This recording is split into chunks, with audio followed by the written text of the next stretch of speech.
starts the show? Do I have the honor? Good morning, ladies and gentlemen. Can I have the speakers? The podium, please. Professor Papandreou, would you like to join us? Professor Zaks? Oh, yeah. We'll call him later. Yes, we'll call him later.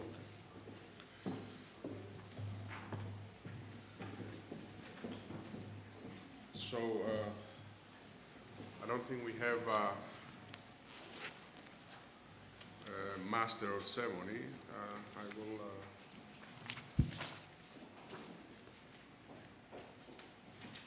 start as soon as I find my speech.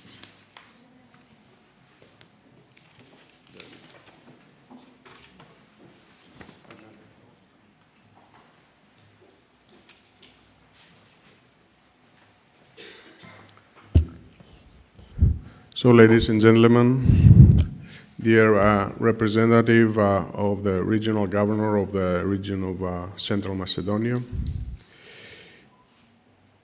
presidents, rectors, and vice rectors of the Black Sea University Network universities, dear colleagues, dear students, dear friends.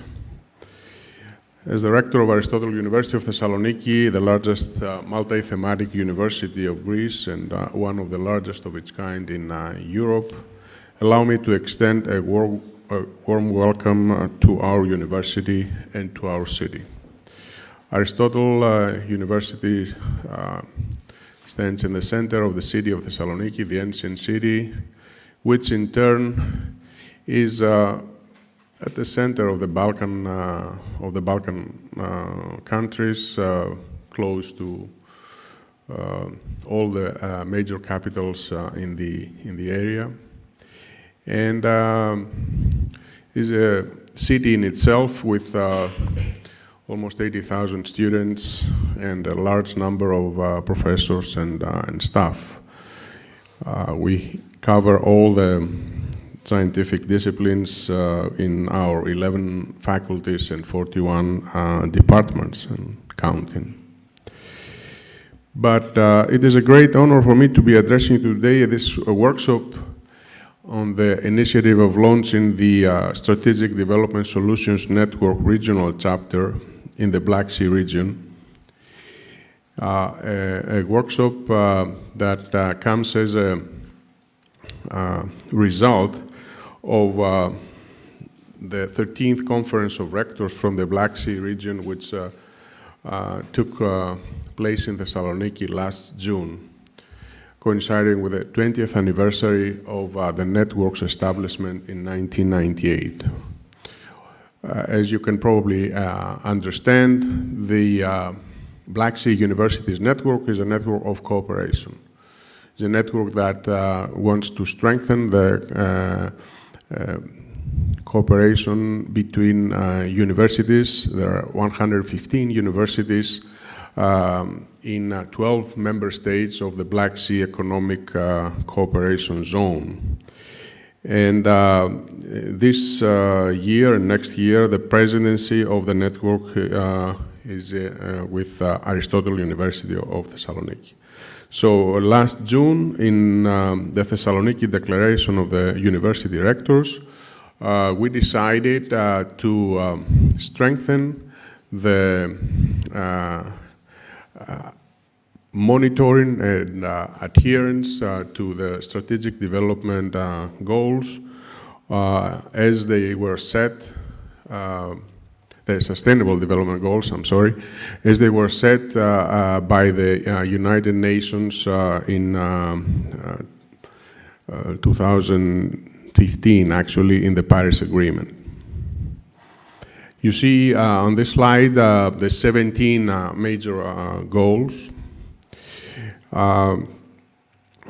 which in a world facing dynamic, complex, and fundamental changes, the UN member states have committed in order to create conditions for inclusive and sustained economic growth, shared prosperity, and decent work for all.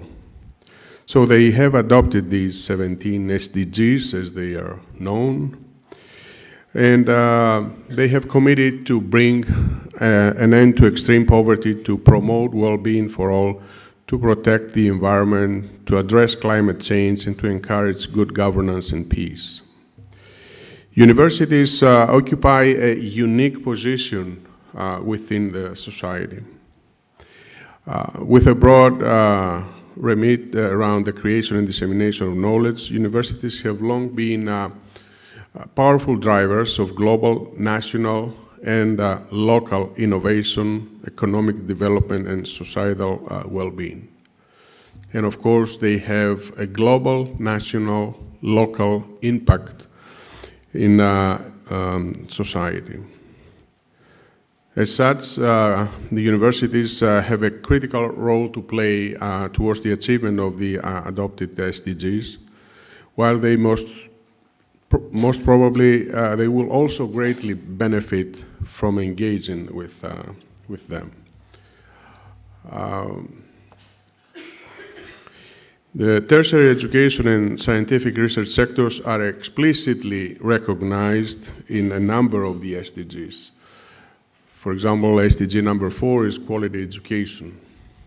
Number 9 is industry innovation and infrastructure. So all the technology know-how or all the research and development that takes place in universities and research centers is part of number 9. And then sustainable cities and communities. But if you look at all 17 goals, you will identify an association with universities and the research that is going on in them.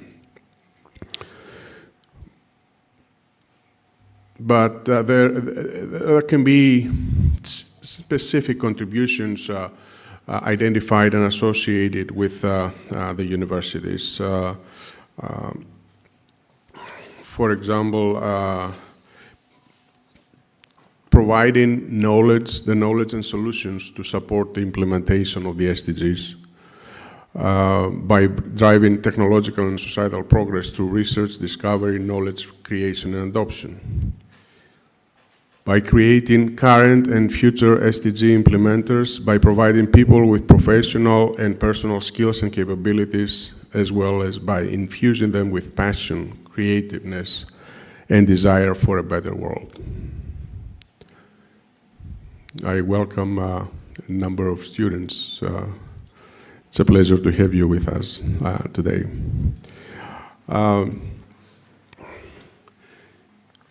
So universities embody the principles of the SDGs through organizational governance, operations, and culture. And they can provide cross-sectoral leadership in implementation while having the capacity and responsibility to guide and lead the local, national, international response for the SDGs through dialogue and partnerships. Partnerships between universities have played an important role aiming at the academic empowerment of higher education institutions and increasing the educational choices of students. There is a worldwide tendency to create university networks, and these networks can exploit the tremendous communication and transportation potential to facilitate mobility and to promote the transfer of knowledge. Young people especially communicate all the time, and they travel much easier than their parents did in the past. Furthermore, universities and research institutions have extensive expertise, as I said, in many fields relevant to international development. Networking may promote the ability to team up with outstanding researchers from different countries with impressive results. So this workshop is an excellent opportunity to get more familiar with the ways in which joint learning can be accelerated and integrated approaches addressing the interconnected economic, social, and environmental challenges can be promoted. We cannot lean back and assume that we have all the knowledge and insight we need. On the contrary, it is vital to invest in research and technology that will accelerate the dissemination of information to policy development. We need to constantly talk and probe the policymakers, give them the right information and push them to the right direction. Last night, those of us who had the opportunity to listen to Professor Jeffrey Sachs in his inspiring talk got an idea of how to do it or what we have to do. All the responsibility that lies on the shoulders of the university communities around the world.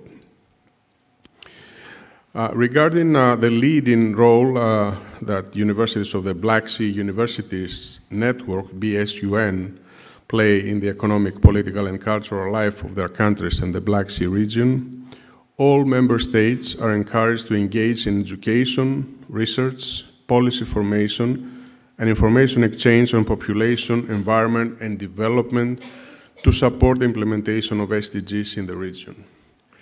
That's why we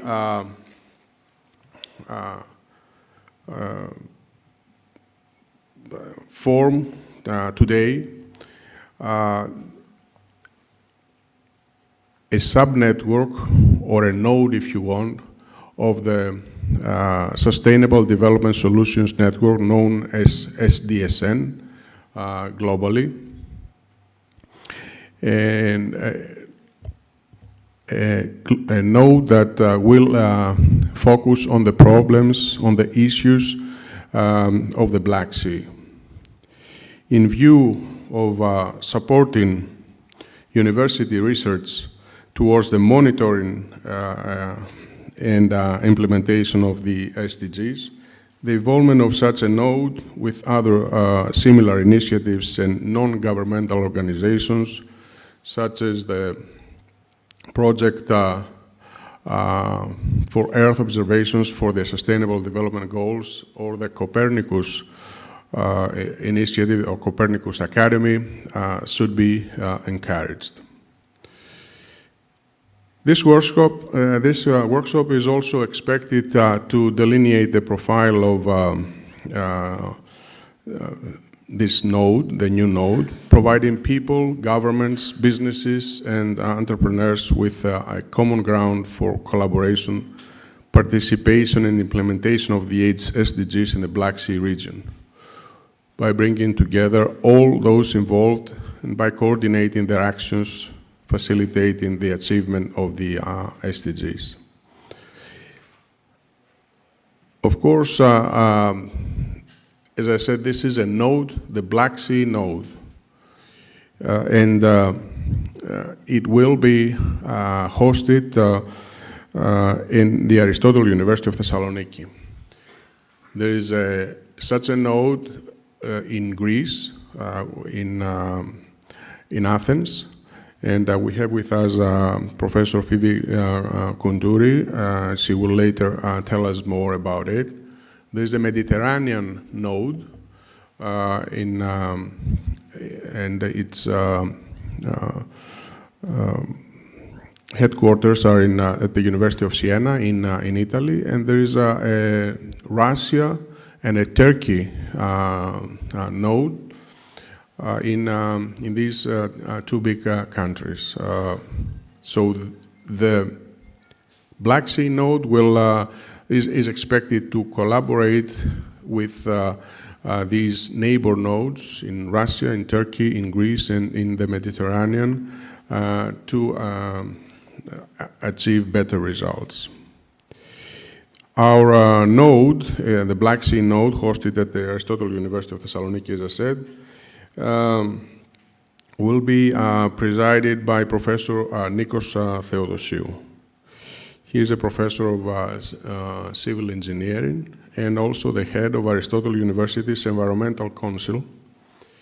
He was instrumental for putting together the proposal and pulling all the right strings for establishing the Black Sea SDSN node. And he will tell us more about the first steps and the near and medium-term goals of the network. I would like to thank him deeply. I would also like to thank the rectors and members of the executive board of the Black Sea University Network who came to Thessaloniki and convened yesterday and put the final approval of our support for the new SDSN node. And of course, and above all, I would like to express our gratitude to our esteemed guest, Professor Jeffrey Sachs of Columbia University and President of the Global Network for the Advancement of SDGs. Professor Sachs was awarded an honorary degree of economics by Aristotle University of Thessaloniki last night and delivered an inspiring speech on Aristotelian versus Anglo-American economics, as he put it. And guess what? Aristotelian economics is his suggestion for the global economy, and especially for dealing or advancing sustainable development for all. So before giving the floor to the Dean of the Faculty of Economic and Political Sciences, the next speaker, Professor Gregorius, I would like to thank all the speakers and my colleagues and associates who have spent considerable effort to organize this workshop. I also thank all of you for being here today with us. I wish you an enjoyable stay and a successful workshop. Yesterday I was commenting with the rectors that when the wind blows from the north, you can see Mount Olympus across the bay. Well, guess what? Today everybody can see Mount Olympus across the bay. Thank you.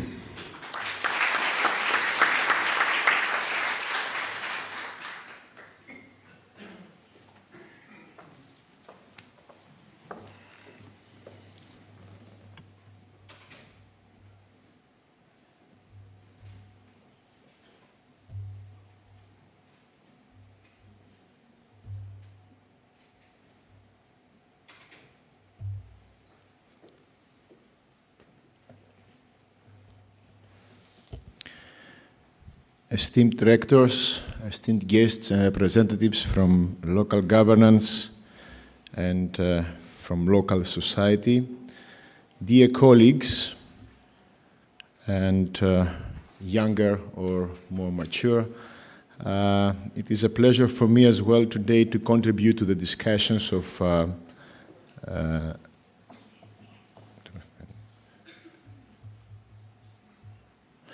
this workshop, because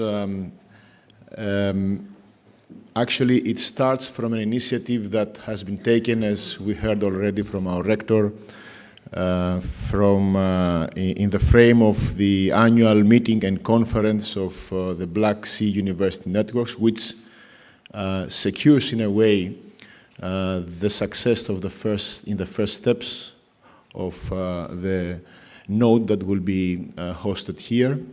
On the other hand, it is our day now, a continuity of a brilliant day, of a brilliant evening yesterday for the Department of Economics, for the Faculty of Economic and Political Sciences, and for Aristotle University as a whole, given that we can now proudly say that Jeffrey Sachs, that Professor Sachs, is a member of our big family. And we thank him for that and for his ability to be here with us today. Today, in the frame of this workshop, I understand my contribution as a way to justify why we economists think that we can put ourselves in all issues. In a way, it is true, and I mean, as an economist, I could say that this is our right to do that and our obligation, but we have more and more, day by day, year by year, try to prove that our analysis, that our instruments, that our approaches are very useful for any thinkable issue that may arise in the environment or in the society. And given that, to provide also some ideas that may be interesting and co-creative for the future of the local regional node of SDSN. Allow me to start with some very brief thoughts about sustainability and to have a very first introductory discussion on this. Supplementing the economic problem is what became a necessity given the exponentially increasing productivity of labor and given also at the same time the funny way of creating paradoxes through the system where we live in for the last 2.5 centuries, as has been discussed also yesterday in the speech of Professor Sachs. And supplementing the economic problem is a necessity because next to what, how, and for whom to produce, we have to ask ourselves at the same time for how long are we going to be able to produce in that way and to manipulate or to manage or to use our social and environmental environment, our reality that is beyond us in that way. But there is an interesting thing with sustainability. It has two aspects. Actually, in the broader literature, there are 4 aspects of it, but I tend to categorize them into 2, and I will tell you why. The first is the environmental sustainability, and there the things are very clear, because what to be sustained is out of question. It is pretty much sure what we have to sustain, in which direction we have to act to sustain the environment, our planet, the place where we can live and we can continue to live on. The second, however, the second category of the 3 other aspects of sustainability, of the socio-logical, of the economic, and the cultural sustainability, is not an easy thing to deal with, because it is not so easy to define what has to be sustained. Actually, in the relevant literature, instead of defining what has to be sustained, what we see is that in place of an impossible and also, I would like to say, an undesirable conservation of what we have, there is the question that arises, or the goal of a process for maintaining change in a balanced, manageable fashion. This is very important because change is something that will occur if we wish or not. Yet it is another thing to have the ability of creating these structures, these ways of collaboration and cooperation, so that the change that will occur, first of all, will be in a manageable way. And secondly, we should make thoughts about the direction of the change. There is a range of different ideas that can occur. In fact, serving sustainability in a holistic manner requires actually a systemic change. And if I'm not mistaken, this was the major comment, the major content and conclusion of the speech of Jeffrey Sachs yesterday. So, what is the contribution of United Nations SDGs in this direction? The contributions are 2. First of all, the fact that thereby we get a holistic approach of sustainability. The fact that we have 16+1 SDGs, Sustainability Development Goals, speaks for this variety of several questions that has to be holistically solved. But even more, the way how these questions have been defined give us, in a way, answer to the previous question that I said. First of all, we have a category of so-called environmental questions. The 6th one, clean water and sanitation. The 7th, affordable and clean energy. The 13th, climate action. The 14th, life below water and life on land. But then we have also a range of socioeconomic and cultural goals.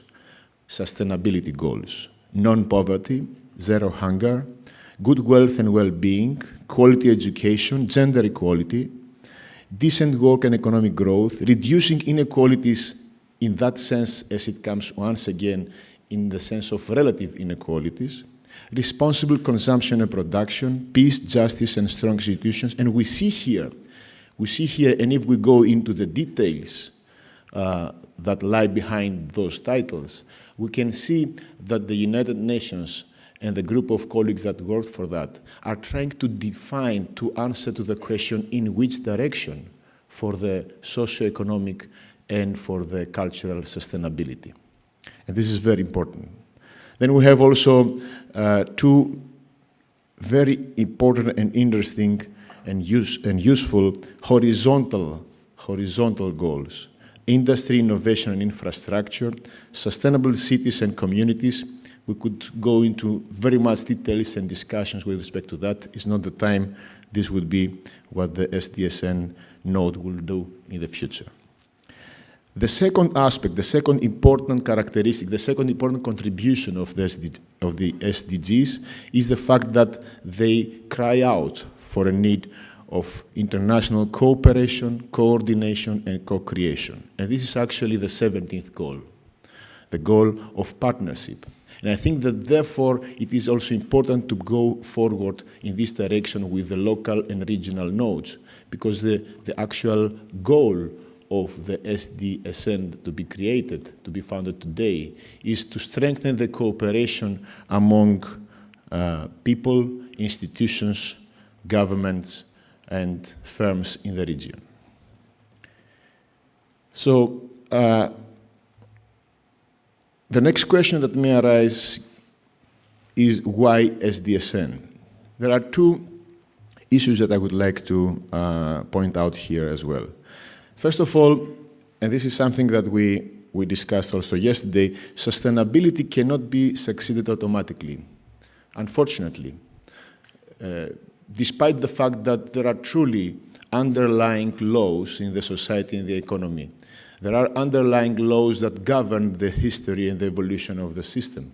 Still, those laws did not prove to be efficient enough to secure the solution of any arising problem, even more of the problems that refer to the sustainability of the system itself.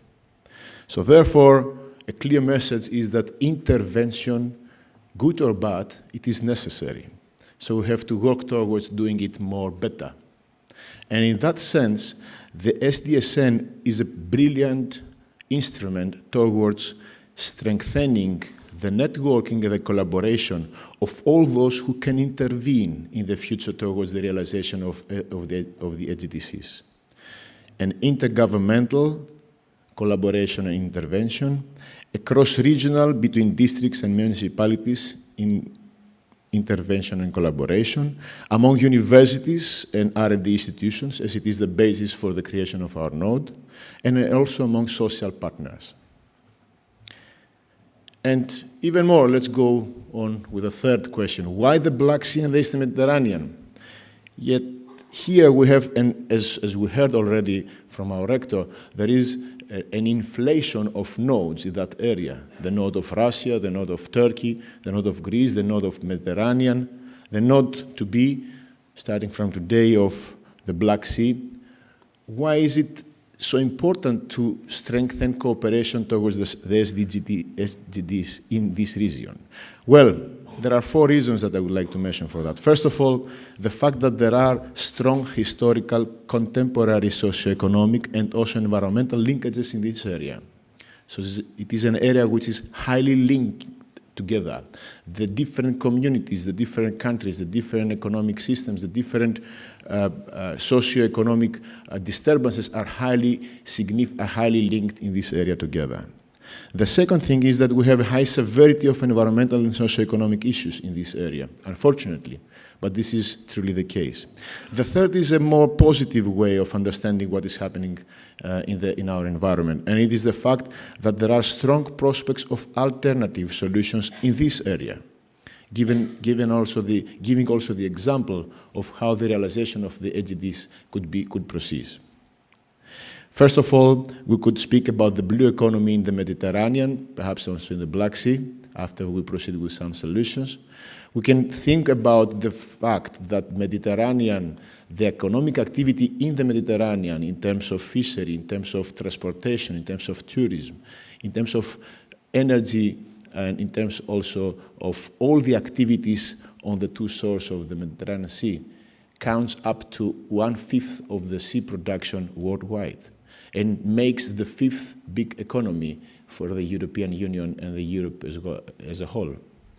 On the other hand, we can understand that we can proceed also to some very progressive ideas, and we have to dare to speak about progressive ideas. For instance, like speaking about the necessity of a non-drilling zone in the Mediterranean, against the direction that we live in our days, and all these conflicts that are going to be arising in the future with respect to the control of the drilling zones.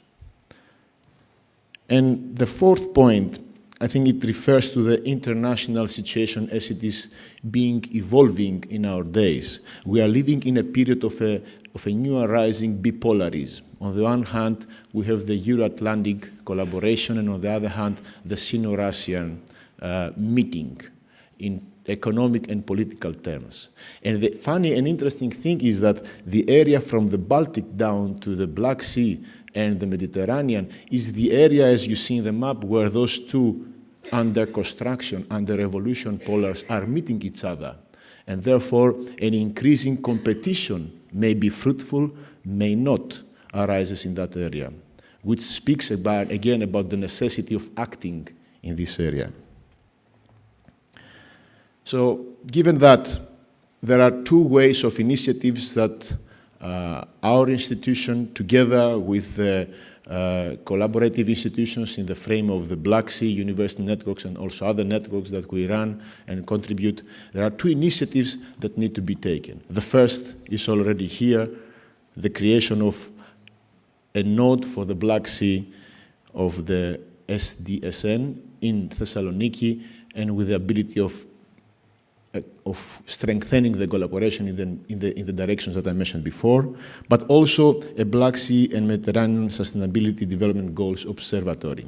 Because at the same time, in order to strengthen our ability to act, we have to strengthen our ability to know and to understand what is really happening, to use, to utilize, to collaborate the databases, to utilize the existing data, to create new data, to create new ways of understanding the evolution with respect to the 17 Sustainability Development Goals, and thereby to act more efficiently and with a great effect for our progress, because at the end, the message that we need to speak, we need to keep from the speech of Professor Zachs yesterday, according to my understanding, is that history never stops, yet progress is not guaranteed. Therefore, either we will shape history or we will lack the progress. Thank you very much.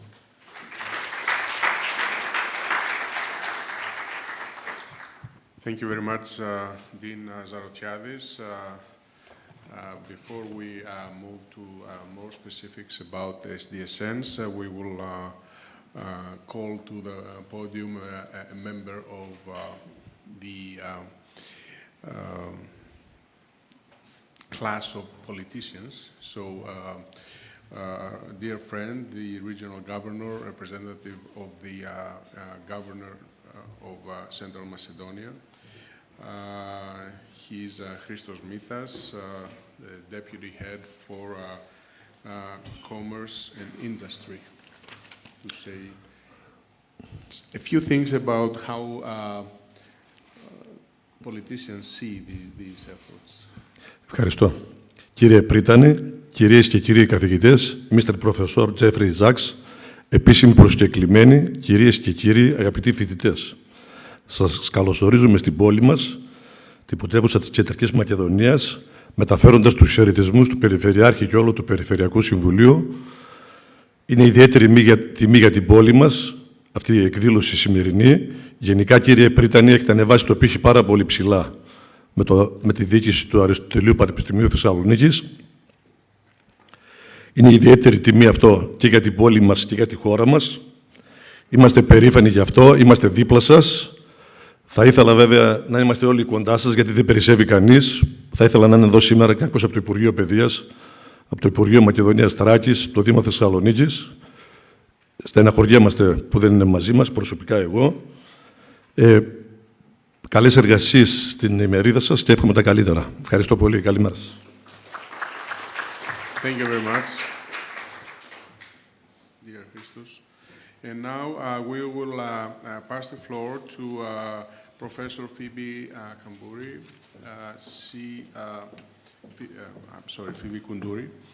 She is co-chair of the SDSN Greece node and professor at the Athens University of Economics and Business.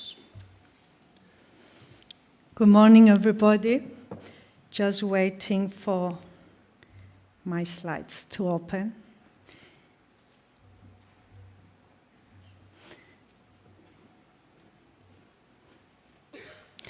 It is a true pleasure to be here.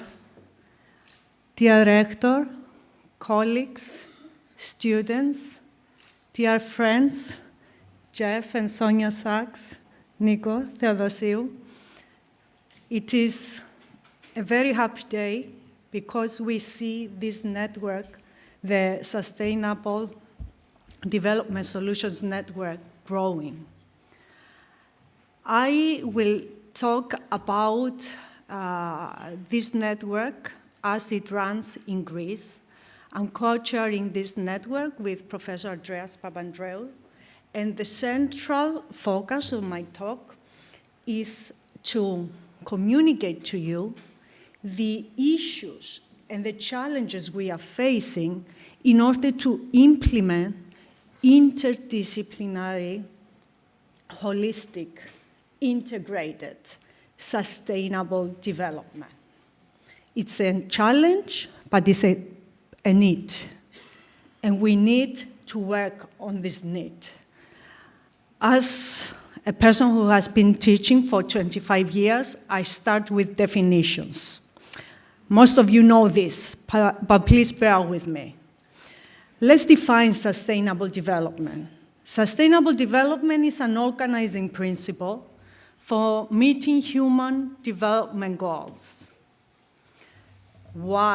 So you try to meet the needs of people while you sustain the ability of natural resources and ecosystem services to produce what the society needs in order to continue working. So the idea is that you have to find the ways to sustain the ability of natural systems in order to continue to provide natural resources and ecosystem services, because we need them. Our economy and society depend on it. And when we are talking about sustainability, we're not just talking about environmental sustainability.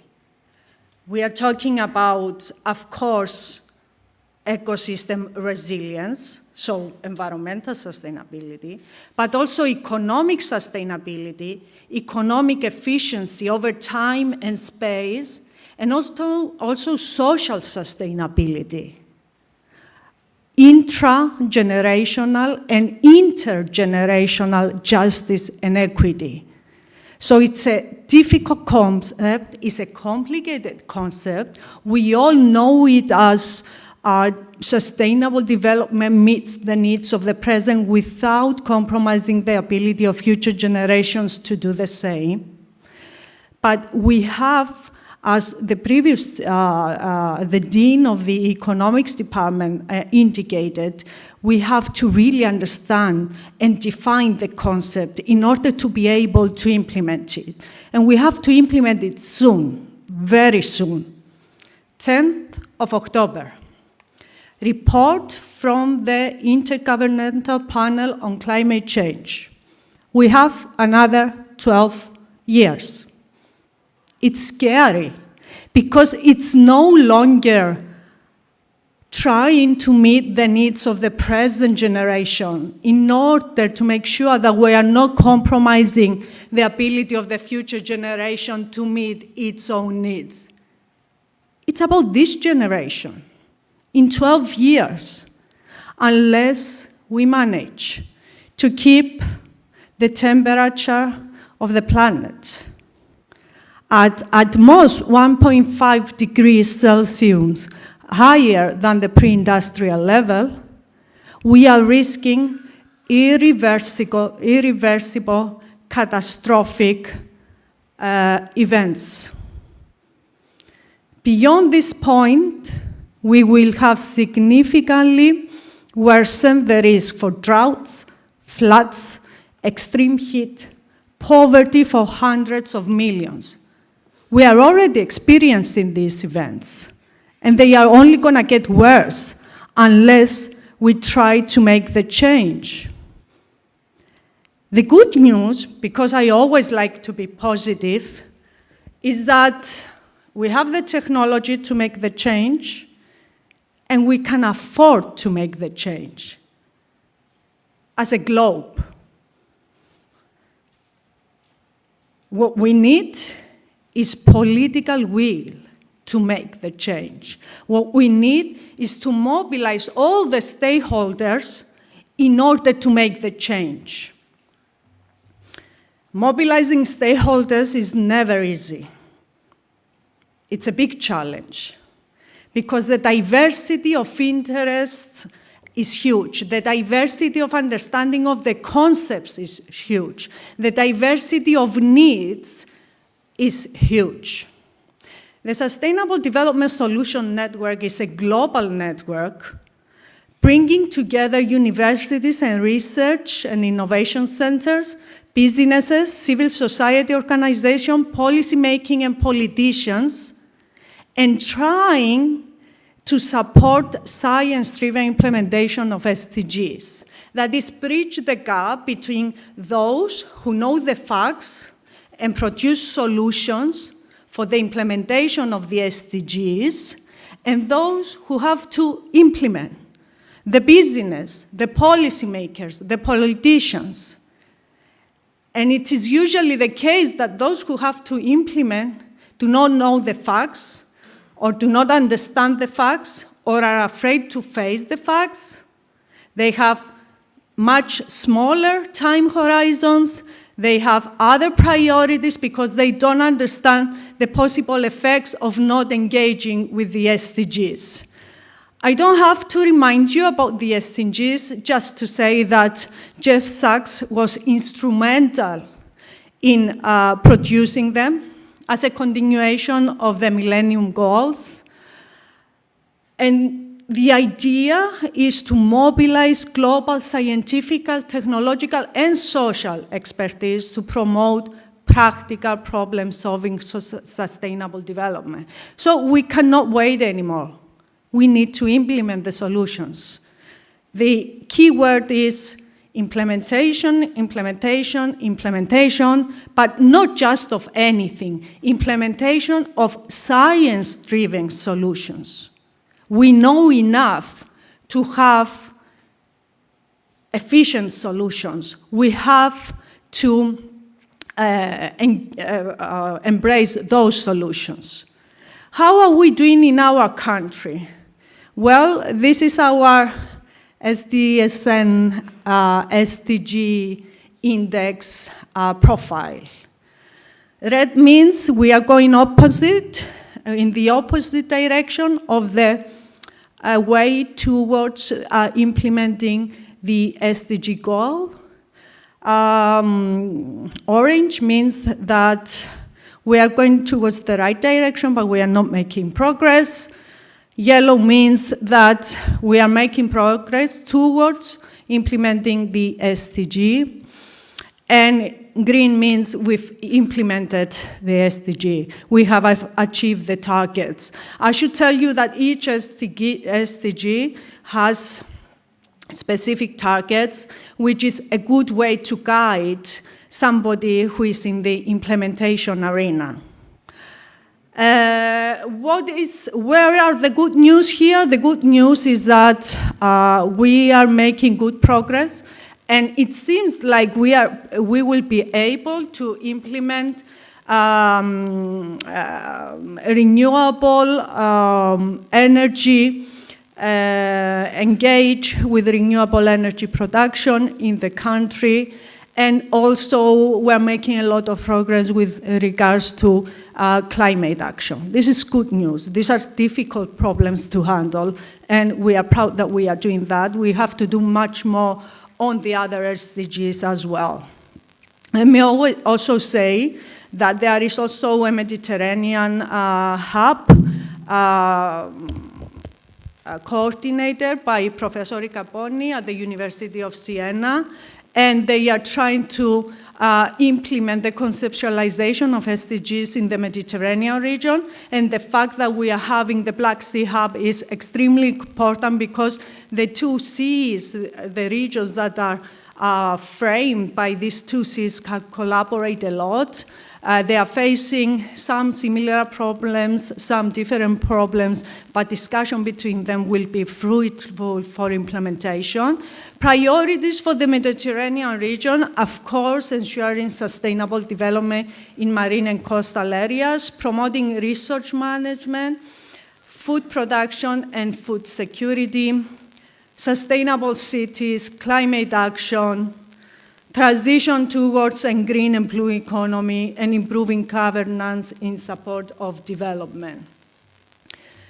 We've launched our SDG in Greece in 2017 with a very nice two-day event, the launch event and the third SDSN Mediterranean Conference.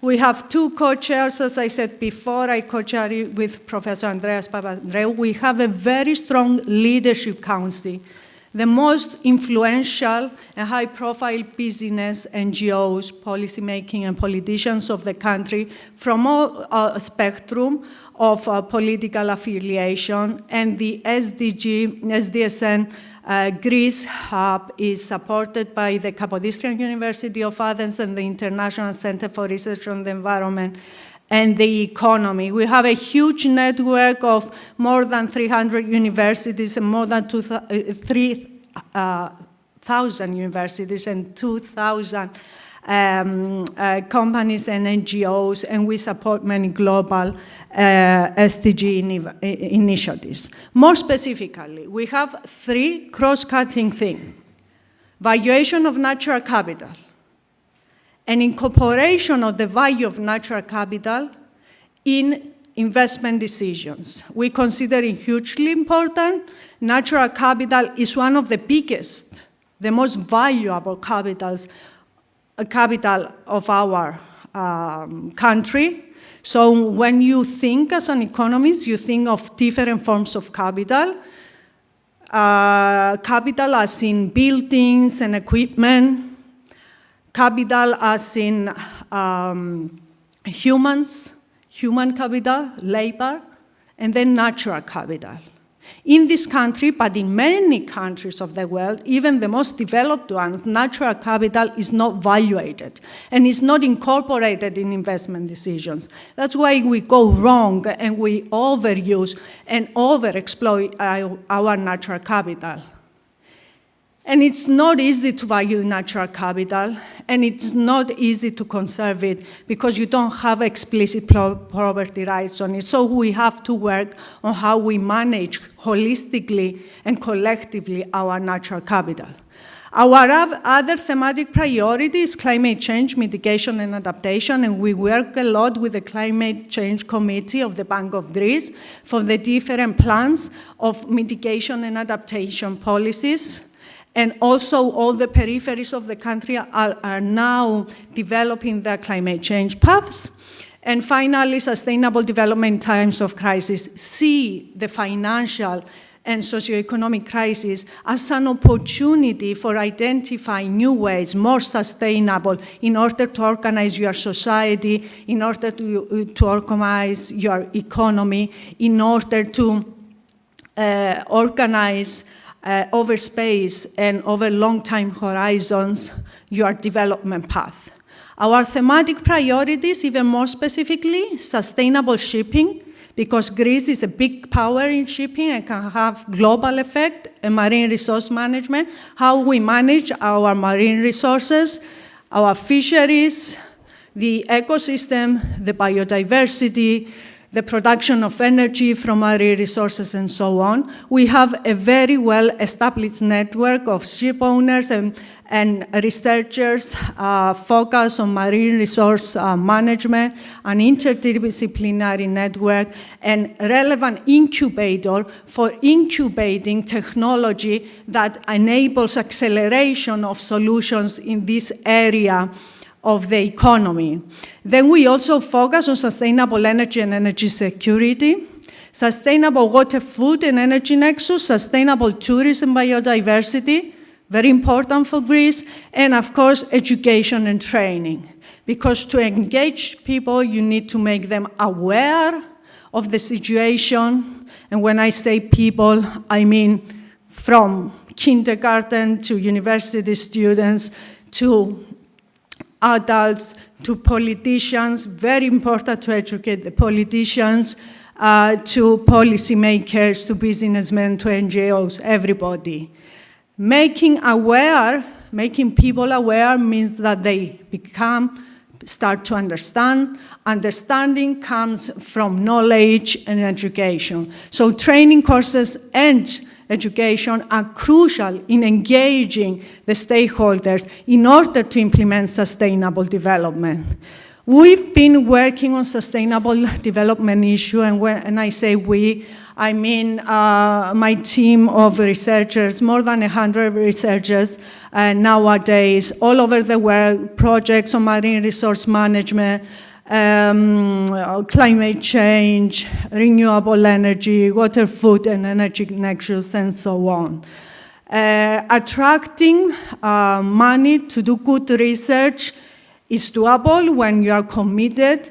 The challenge and the beauty and the service of the SDSN network is that it allows you to investigate the route towards transmitting your research results to those who will implement them and make a change that we urgently need. To the business people, again, to the NGOs, to civil society, to policymaking, to politicians. It is important to start talking to them. We have a very interdisciplinary approach. The aim is always to allocate scarce resources across time and space in order to increase social welfare. I won't focus on what is social welfare. I'm sure Jeff has told you what it should be, and I am on board to investigate the Aristotelian value and its ability to underline our socioeconomic methods and models. But the idea is to maximize social welfare, the welfare of all in the society. And we start every case study, every project, every policy recommendation starts from identifying our framework of analysis and characterizing it, the natural resources of the case study, the socioeconomics, the institutional structure and capacity, and the stakeholders. Then we model the interaction between nature, society, and economy, and we do that over space and over time under different climate change and socioeconomic pathway scenarios. And then we apply these models and we derive the total economic value of the different resources, capital, natural resources, human resources that we use in order to sustain our way of living. And then we try to optimally allocate this total economic value. And we use tools to optimally allocate the total economic value. We use socioeconomic instruments like taxes and subsidies and tradable permits. We use technological solutions and innovation. We use social innovation. We use infrastructural investment. We use nature-based solutions. And most of all, we use awareness and education campaigns to engage everybody in this effort. And at the end of the day, we are able to produce a strategic management plan and policy recommendation.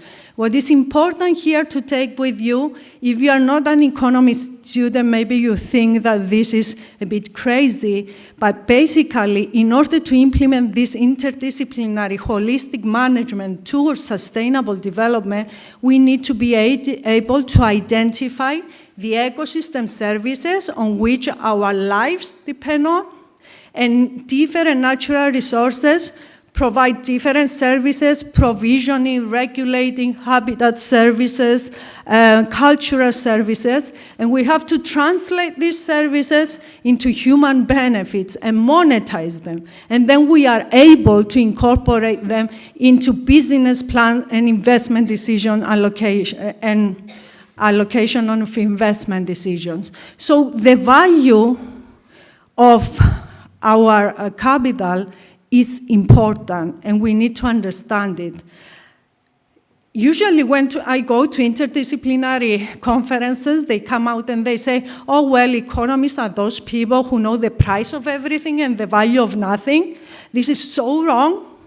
And if it wasn't for the great mind who first thought it, I would be really not mentioning it ever.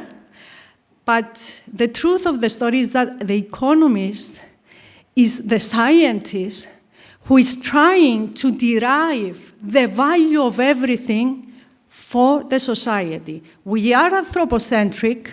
We don't say that we can give you the value for other species, but we can give you the value of each ecosystem service and other services and other resources for the society as a whole.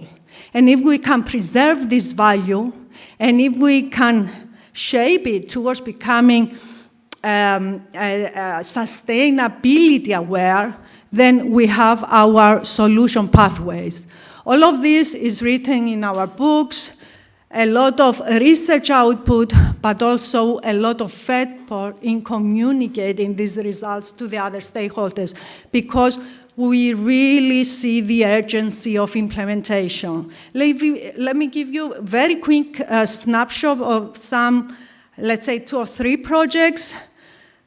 One of the important projects for marine management, resources and allocation was this Oceans of Tomorrow project, the big European project, 20 million for 4-5 years, trying to identify optimal locations around Europe and the world for multi-use offshore platforms, being able to simultaneously produce clean energy from wind, waves, air, soil, being able to regulate transport, being able to regulate fisheries, and being able to co-produce aquaculture. And then we have an information technology tool trying to identify the optimal locations and the optimal designs of these structures. And we even have demonstration sites in the Baltic Sea, in the Atlantic Ocean, in the North Sea, in the Adriatic Sea, in China Sea, and another one in the Atlantic, a bit north near Canary Islands. So these things are happening. I didn't mention the Aegean. We tried, we didn't get a permit to really do it in Greek Sea, to have a demonstration site in Greek Sea. Another project that had a lot of impact, and this is just a selection, and maybe not a fair selection because other projects are also interesting, was this one. 2000, I was in Cambridge back then. The Prime Minister of the UK came to our team and said, look guys, I cannot pass any climate change project. Any cost-benefit analysis comes out and says it is not socially welfare benefiting, is not benefiting social welfare to invest money in mitigating or adapting to climate change. And why is that? Basically because if you use a constant discount rate, a constant exponential discount rate, all future costs and benefits, those that are going to come after 50 years, are going to become approximately zero. So you are facing a situation where the cost of climate change action is huge, and it has to be paid today, and the benefits are going to come in the medium and long-run future. So at the end of the day, if you use a constant discount rate, you overemphasize the current cost, and you make approximately equal to zero the future benefits. So we've looked into this problem. We went back to the theory, to the mathematical model, and we derived the correct discount rate when you are faced with uncertainty, economic uncertainty, and other forms of uncertainty. And it comes out that the optimal, the correct discount rate in the face of uncertainty and in the face of prudence, which is a major characteristic of people, is declining over time. And if you use the correct discount rate, then your cost-benefit analysis for climate action and environmental projects really comes out to be positive and give the go-ahead for climate projects. And this was a successful project because it is now in the white paper for implementing cost-benefit analysis in the public sector in many countries, many influential countries, the UK, other countries in Scandinavia, the Netherlands, France, Moldova, Ukraine, Belarus, Cyprus. It was a few months ago, the EPA guidance, not anymore. I don't need to mention the reason. So this was something that really helped investment in climate change. Another thing that we are now running, and I am coordinating this, is the climate kick of Greece. What is a climate kick? Well, EIT Climate Kick is part of the European Institute of Innovation and Technology, and is a European knowledge and innovation community working to accelerate the transition to a zero carbon economy. It's very successful. The idea is exactly the same as Sustainable Development Solutions Network. Accelerate innovation into the market. Get the innovations closer to the stakeholders and help the innovators meet the investors that are going to invest in climate change technology and make the change. How do we do that? Well, we convene networks of expertise, which is exactly as UN SDSN. We want to have the network of experts and researchers communicate with the rest of the society in order to diffuse the knowledge about the new technology and convince the investor to get on board. We leverage grants smartly and efficiently. We are in partnership with all the major grants for innovation. We develop people and capacity, and we catalyze innovation. I will soon finish off. So the results in Europe, Climate Kick Europe, are impressive. 300 leading partners, 550 million investment attracted to startups. 1,000 innovative startups have been funded, 2.5 billion of climate funding leverage, 2,000 jobs, 17,000 participants in education activities. The consortium of the Greek Hub, which is in direct contact and collaboration with the European ETI platform, is Athena Research and Innovation Center, and I lead the hub through my affiliation to Athena Research and Innovation Center, which is the major government technology and innovation center, mainly focused on information technology.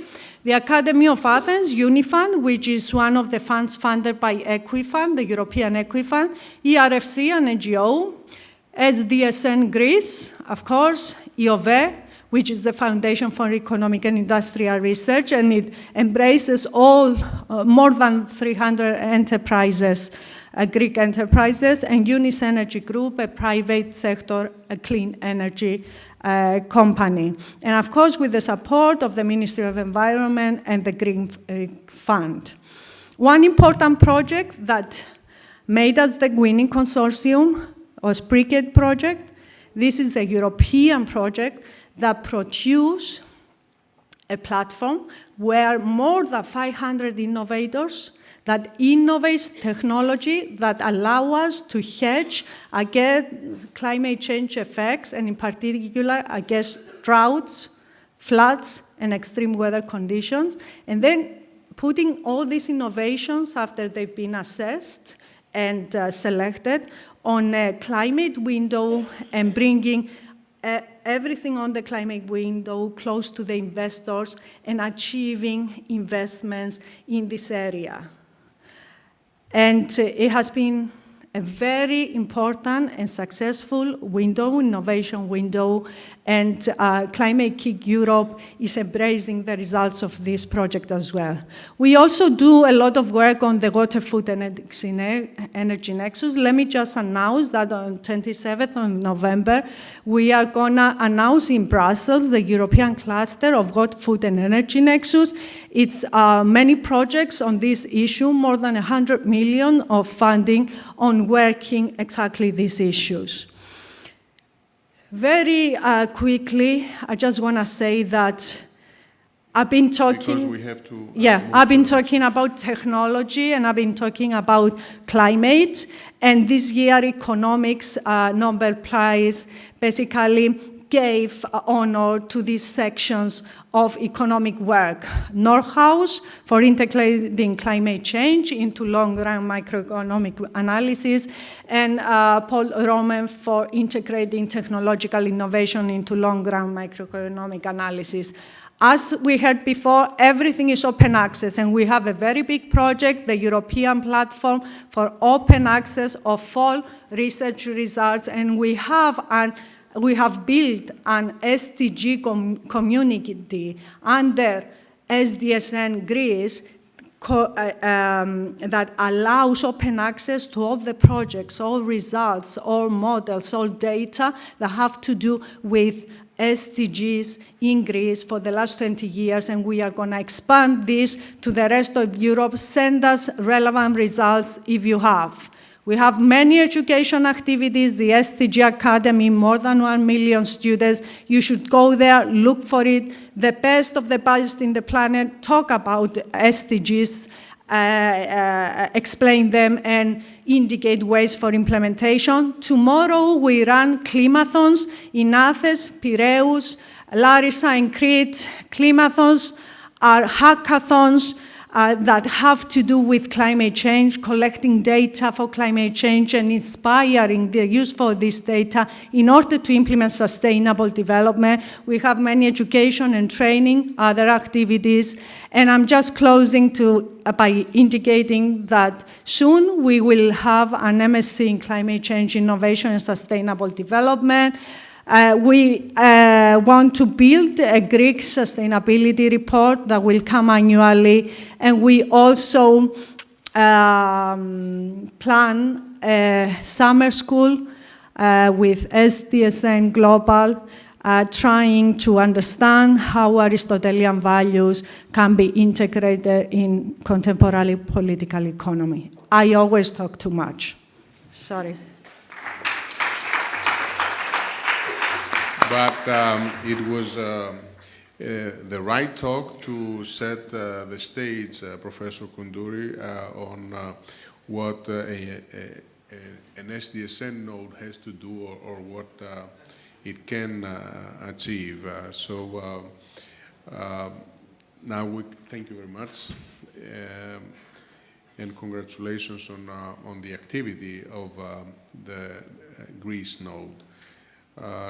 Now I would like to ask Professor Nicolaos Theodossiou from Aristotle University of Thessaloniki, the chair of SDSN Black Sea, to share with us his thoughts on the new node. Thank you, Mr. Rector. First of all, I would like to welcome the rectors of the Black Sea Universities Network. Thank you very much for being here and participating. Your contribution will be significant in this new project we're trying to start and to develop. I would like to thank for the presence of the Dean of the School of Economics and the Dean of School of Engineering. I would like also to welcome, to give a warm welcome to Dr. Sachs and Dr. Sachs. We are proud that you are here today, both of you. My friend Phoebe, thank you for being here. Thank you for all this information you shared about SDSN Greece. We will have a very close cooperation with SDSN Greece in this new effort we're trying to establish. I would like to thank everyone for being here, for your participation, fellow colleagues, students. I would like to mention the presence of probably the whole class of our postgraduate program about protection of the environment, sustainable development. So this is a good place to be here today. It's the core of the curriculum of the project. Ladies and gentlemen, this is a very important day for us. It's an important day for the Aristotle University of Thessaloniki, who had the initiative to prepare and to launch this new network and to pursue this, the establishment of this new network for the whole area of the Black Sea and establish it here in Thessaloniki. I think this is something very important for our university. It's an important day for all of us who have worked very intensively to prepare this in such a short time, the launch of this network. I think it's an even more important day for the many more people that will be involved in this ambitious project in the future. And I would like to invite all of you who are present here and those who are not present here today to get involved in this network. It's a network that needs the involvement of many people from various disciplines. It's very important to have everyone involved and participating in this new network. But most important, we hope that this network will be a very important day also for this, for the residents of the wider area of the Black Sea, which are the actual beneficiaries of this project. I will try to skip some of my notes that were already mentioned by the previous speakers in order to gain some time, but I will ask your permission to repeat a few very, very important things that I think they need to be heard again in order to be completely understood. SDSN, as it was already mentioned, stands for Sustainable Development Solutions Network. This is a network that is in operation since 2012 under the auspices of the Secretary General of the United Nations. And the purpose of the SDSN is to mobilize global scientific and technological experience to promote practical solutions for sustainable development, including the implementation of the SDGs, the Sustainable Development Goals, and of course the Paris Climate Agreement. Currently, there are 17 national and 10 regional SDSNs that are currently operating. We have our new regional chapter for the Black Sea coming to added to this. Next month, there will be the launch of SDSN France, and I think there are a couple of more SDSN networks that will be implemented in the very near future. The director of SDSN is, of course, Professor Jeffrey Sachs, who honors us today with his presence in this meeting, in this workshop, and his presence yesterday in the ceremony we had by the Department of Economics to honor him with the honorary doctorate degree. It's a very important asset for our university to have scientists of this magnitude as members of our university family. We've seen again the 17 goals that summarize the sustainable development as it was conceived and expressing the 2030 agenda for sustainable development, which was adopted by the United Nations, but by all the member states of the United Nations in 2015.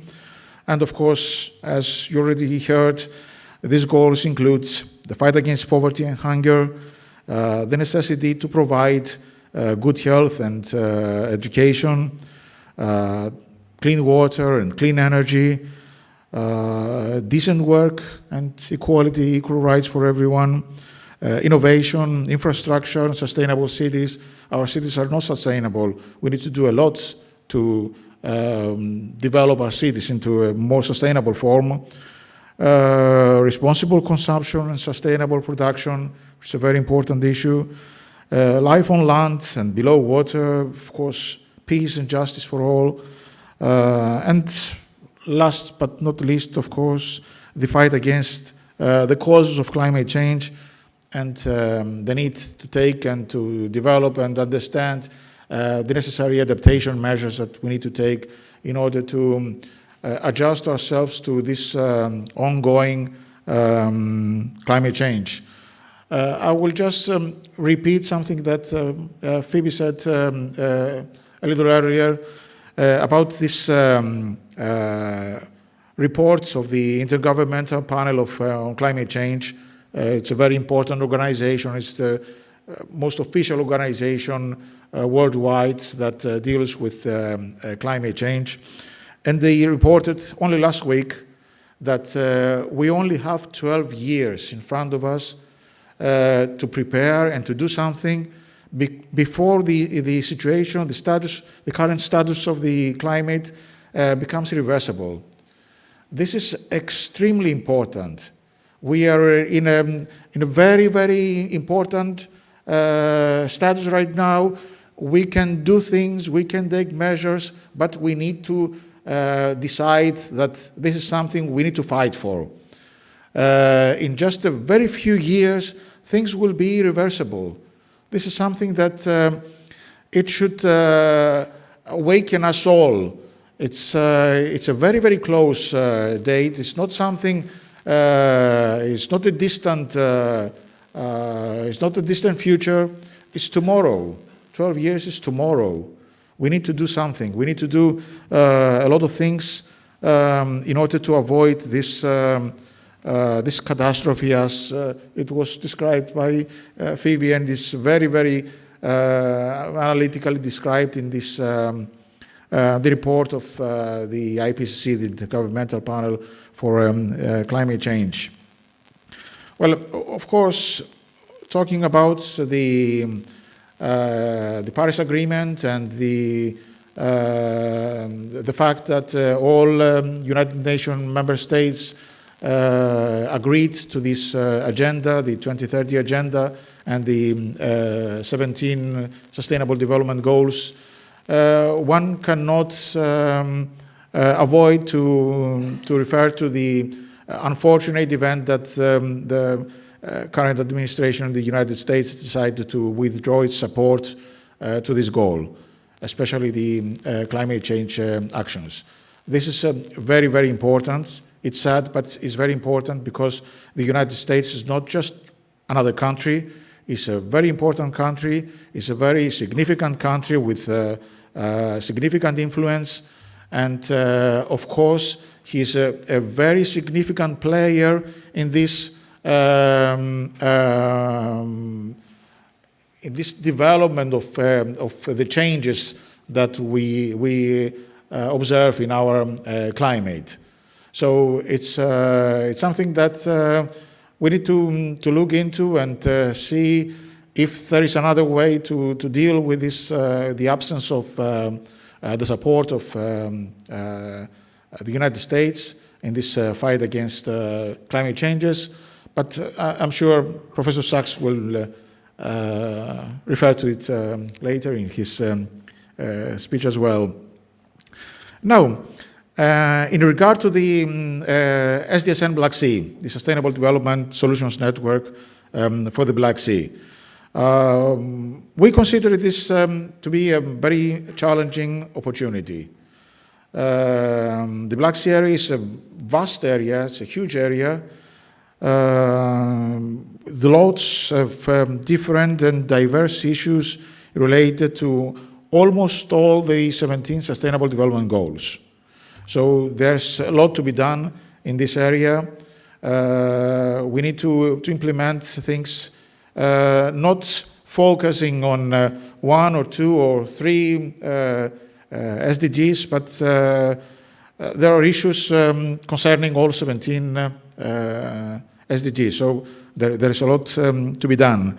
Now, the vision of the SDSN Black Sea is to unite people of the wider area of the Black Sea under one goal, that of sustainable development. People coming from different countries, using different languages, with different background, different social, cultural, historical status, different traditions and habits, different religions, even people coming from countries that are in direct or are in indirect confrontation. And we would like to invite all these people to join their forces and work together for the improvement of their lives and for ensuring a peaceful, prosperous, and sustainable future. This is something very difficult to achieve, but this is what we are facing, and this is what we are focusing, what we will be focusing our efforts to achieve. And of course, to achieve this goal, this very, very complex goal, we need the collaboration of governments, businesses, entrepreneurs, and we need to convince them that we need to find a common ground for collaboration, participation, and implementation of the Sustainable Development Goals. Now, the participation of a large number of universities, Professor Miktas described the structure of BSUN, of the Black Sea Universities Network, which is a very interesting structure because it involves 12 different countries and 120, if I'm not mistaken, universities. The participation of such a large number of universities with very diverse background and disciplines coming from different countries around the Black Sea ensures a very important input flow in regard to the problems of the area related to the SDGs. As a matter of fact, one of the first steps, one of the most important steps that we need to take and we need to implement through this new network is to gather, to evaluate, to organize and homogenize the experience coming from research and innovation activities of all these universities, as well from relevant educational programs that have already been implemented. So we have a lot of information there, a lot of activities, a lot of assets that we need to gather, we need to evaluate, and we need to bring together. And this will give us a very, very important advantage. We're not starting from zero. We're not starting from scratch. We're starting from something well beyond, well advanced. And this is all the experience that can be provided by this large group of universities that will be asked to join this new network. So our ambitious vision, it's an ambitious vision for the SDSN Black Sea, is to motivate universities and research centers to get involved and to cooperate for the common benefit of the residents of the countries of the Black Sea. is not an easy task. It's a large number of universities. We have to convince them that this is a good thing, this is something that will turn into their benefit and to the benefit of the people they represent, the people of the countries they come from. So this is the very, very first step to approach all these universities that are members of BSUN and ask them to join this new effort. It was already decided by the Council of Rectors of the universities that this is an interesting step, and it's something that it will be useful for the network and, of course, for the countries that they represent. So our first step is to contact them and ask them to join and ask them to bring together, to bring along all the experience, all the assets they have in order to combine them, to evaluate them, and to be able to promote them and implement them in the direction of the SDGs. So what we are doing today is just a first step. It's the beginning of a long journey that hopefully will bring us together in our struggle for survival, because it's a struggle for survival, in our struggle for the implementation of the Sustainable Development Goals that will ensure our very existence on this planet. This is something extremely important. This is not something that could be or should be taken lightly. This is something very, very important, and we need everyone aboard. We need everyone's cooperation. We need everyone's participation, and this is the only way we can do it. This is the only way we can move forward and try to achieve these Sustainable Development Goals for our wider area, our home, our countries, and the wider area of the Black Sea. Thank you very much, and please join our efforts. Thank you. Thank you very much, Professor Theodossiou. And now let's move to some good practices in the university, practices of collaboration and practices that can lead towards sustainable development. First, I would like to ask Associate Professor Alexandros Triantafyllidis from the university to talk us about the project SUCCOR, supporting university community pathways for refugees and migrants. I would like to ask, if possible, the next three presenters to be brief, because we are running a little bit behind of time, and we want to give Professor Zaks as much time as he needs to express his views and have some discussion at the end. Thanks. Good morning, dear rector, dear rectors from other universities, dear honorary guest, Professor Zaks. It is an honor to be here, and thank you for the invitation. Dear colleagues, dear students as well, it is an honor because we have to present some results which are very important as regards what Aristotle University, in collaboration with other universities, has been doing on the level of societal sustainability. So, what I will be presenting is the work that we have been doing the past 2 years on a project which is an Erasmus Strategic Partnership project funded by EU, by Erasmus money, through our national agency. This is a project that came about 3 years ago, more or less, when refugees were trapped in the borders, trying to get out, going to the north of to the Central Europe. And Aristotle University has a role to play to support people, and this is something that it has been doing for a lot of years already. As a university, we have been supporting minorities and people in need through a lot of different projects that have been carrying out for so many years now. So we felt it very strong that we have to work on this issue as well.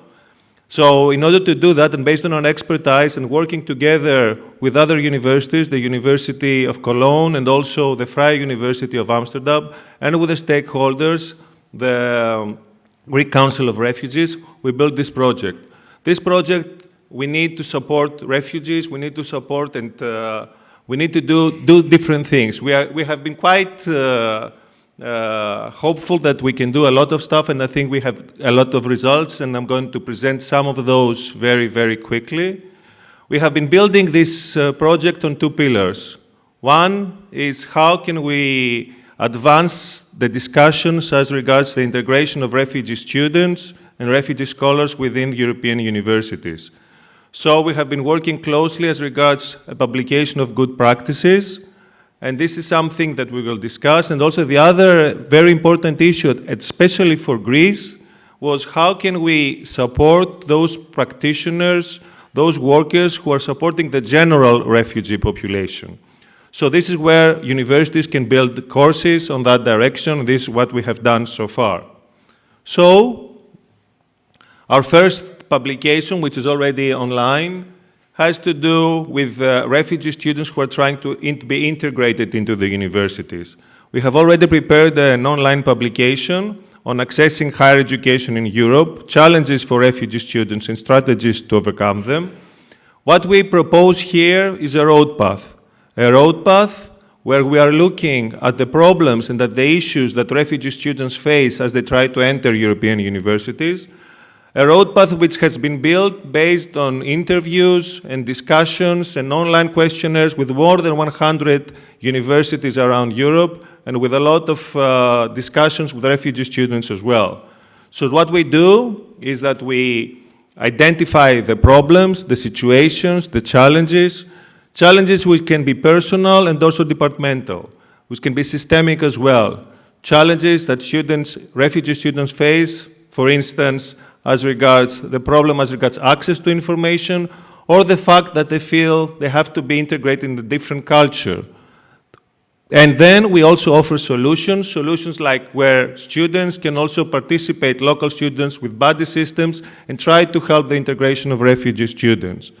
So this is what we have already prepared, but it's not only this. We also have to look at what the refugee students have to face after they enter the university. And this is very important as well, because there's a very, very high dropout rate for refugee students after they enter the university. We're in the process of finalizing this publication. If it's one thing that we need to remember and we really have to think about is that actually the question is, how do you measure a student's success? Is it only about his qualifications after he goes out in the market? Or is it also generally about his well-being? And this is what universities have to think about a lot. Another issue that we need to think about is how can we support refugee scholars, academics, who have fled their country because they were in need, because they were pursued by government, and they're trying to find a better place somewhere around Europe, all around the world as well. Again, we have been working as regards answering this issue on the level of the institutions, on the level of the refugee scholar, and also of the hosts as well. And it's not always easy for academic hosts, for refugee scholars. They have problems as well, and they feel very, very isolated very many times, and we're going to find that very soon too. On the other issues that we had to face is supporting practitioners working with the general refugee population. And there are many different problems there.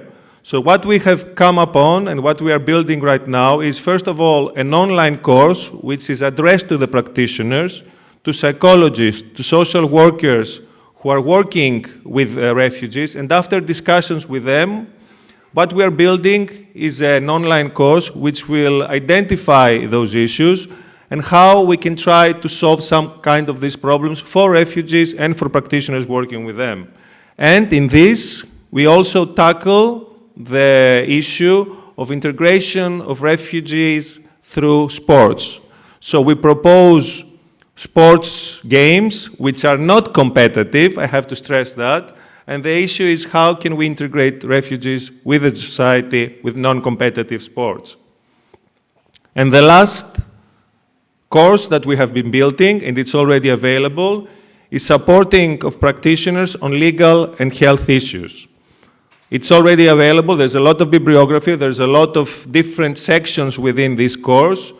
Sections which have to do with legal aspects, such as refugee status determination, asylum procedures, reception conditions, detention of asylum seekers. Section which has to do with the health support as regards what are first aids, how can we help doctors working with that. Issues such as personal hygiene upkeeping, disease prevention measures. And then also social security issues, social support with access to health, social protection, pensions of refugee general population. On the whole, we have been trying very, very strongly to disseminate our work. We have been working closely with prefectures, with local authorities. We have been disseminating this work in European conferences around Europe. We have been working closely with the Scholars at Risk Worldwide Organization. And I think we have succeeded until now to do a lot of things which have to do, first of all, discussions around EU as regards integration of refugee students. And it's very, very important for Greece as well because this is not happening yet. We're discussing about integration of refugee scholars as well. And I think we have managed to prepare to produce courses which are important for practitioners working in the field here in Greece as well.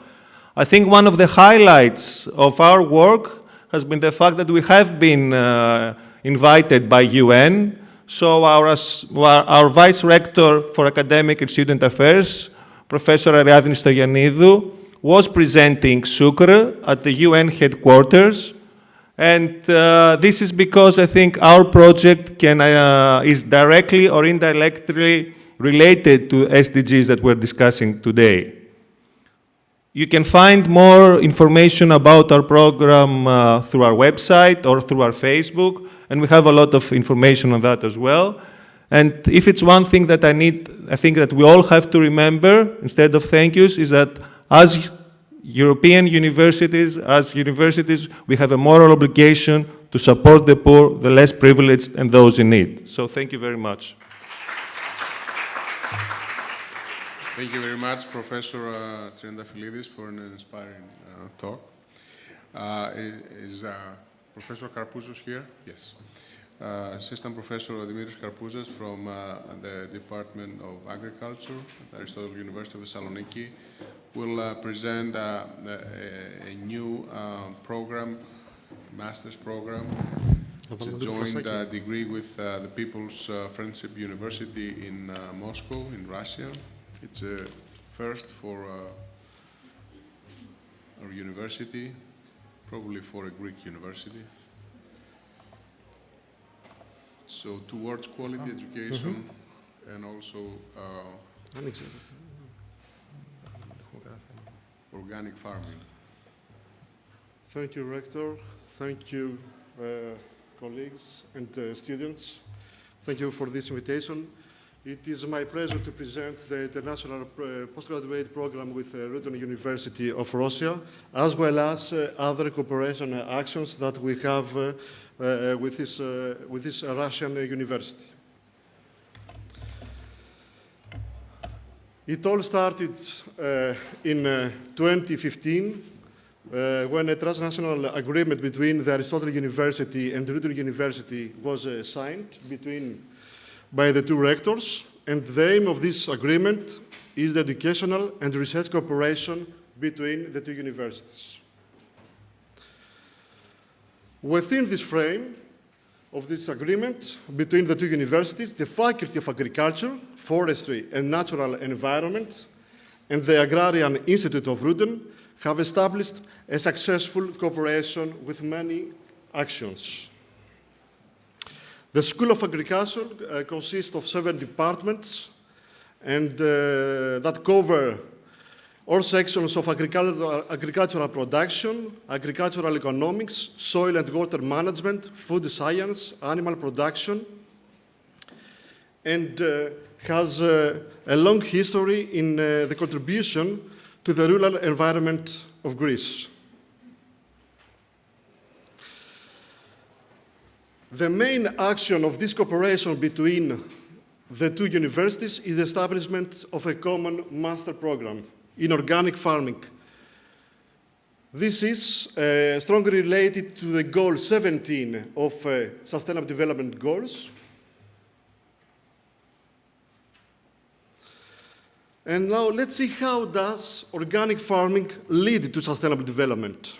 Organic farming aims to minimize the harmful practices of conventional farming, such as the use of toxic fertilizers. And in fact, organic farming is a farming technique which sustains, maintains, and enhances the quality of the ecosystem. So organic farming is strongly related to the sustainable development. Here you can see the different sections of management: salinity management, pest management, livestock management, water and irrigation management. All these are treated in a sustainable way.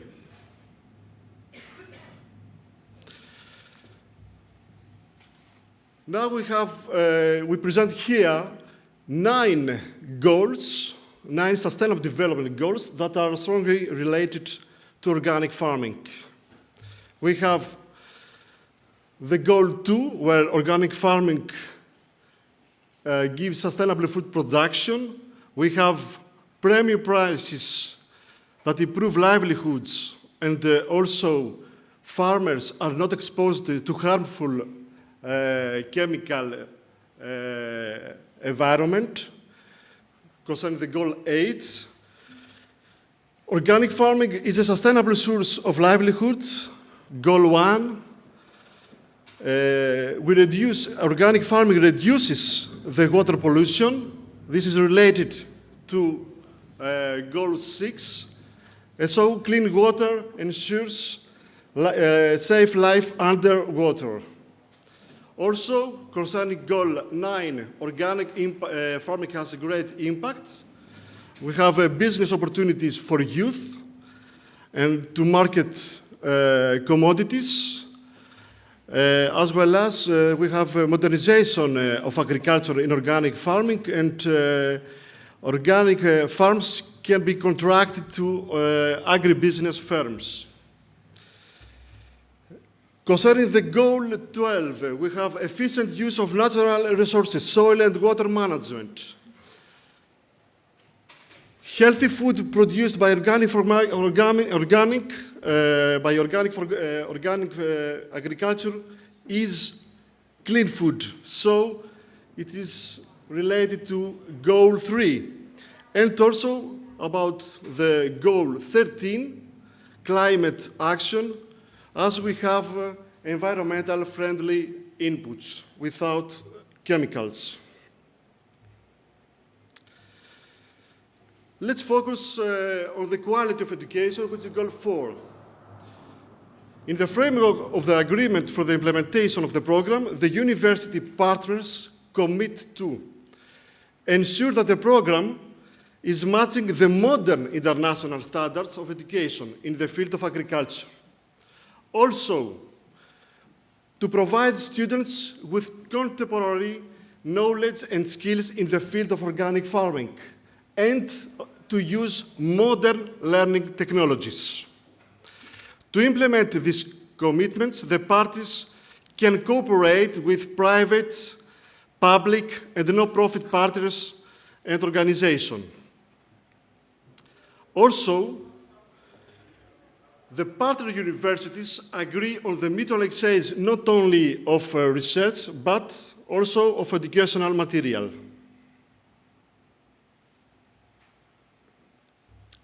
The main features of these postgraduate programs is that we'll have Greek and Russian students that will attend the courses. These courses will be carried out both in Moscow and in Thessaloniki. Greek and Russian professors will be involved in teaching and research activities, so it will be a close cooperation between the educational staff of the two universities. This program will last 4 semesters, 2 years. Greek students will have the opportunity to stay in Moscow for 1 semester to carry out their master thesis. The same goes for the Russian students that will stay in Thessaloniki. Both will have the opportunity to learn Greek or Russian and to work in agricultural companies. This is the structure of our postgraduate programs that consists of 4 semesters, 120 SETS. In the first semesters, we have an introduction to organic farming. We have a course in agricultural economics, agroecology, and biology and control of insects, mites, and other pests. During the second semester, the courses concern the soil and water management, pathogenic microbes and viruses, weed ecology and management, horticulture systems and technology, and post-harvest treatment and pest control. During the second year of this program, we have the master research thesis in 1 semester, and in the other semesters, the students will have research practices and their traineeship. The final outcome of this program is that students will receive a joint degree, an MSc in organic farming. The awarded title will be in Russian, Greek, and English, and will be awarded by both universities.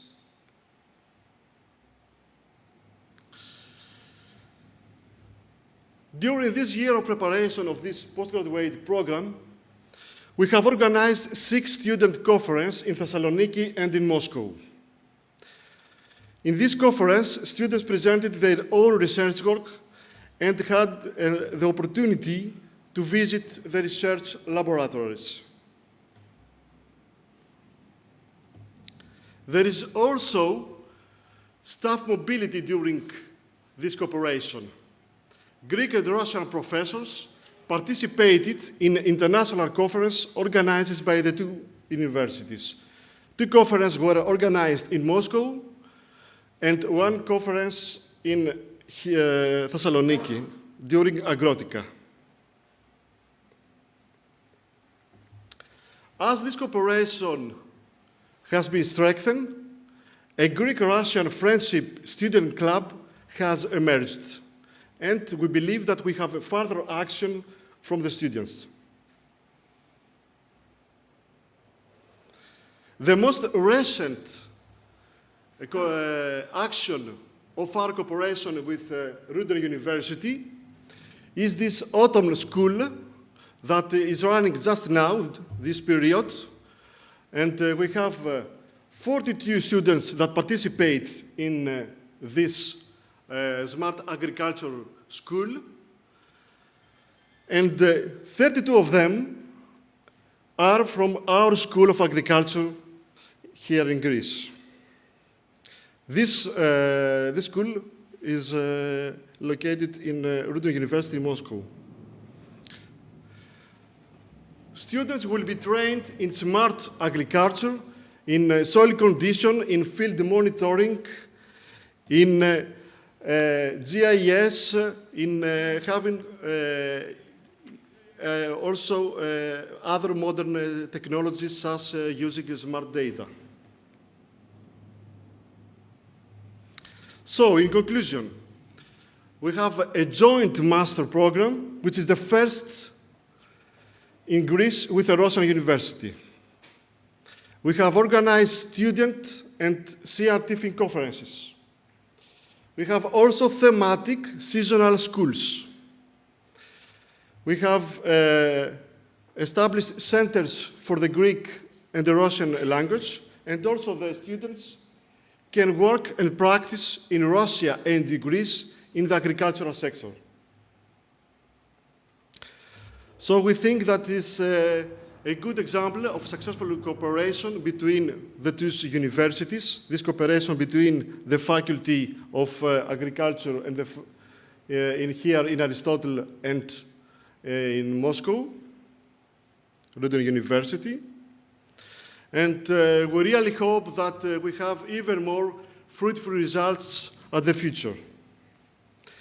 Before closing my presentation, I would like also to mention a pilot training program that we have for 200 young refugees. These refugees are trained in agriculture. Thematic modules include theoretical education and practical training in the university farms and at the reception centers in the Central Macedonia.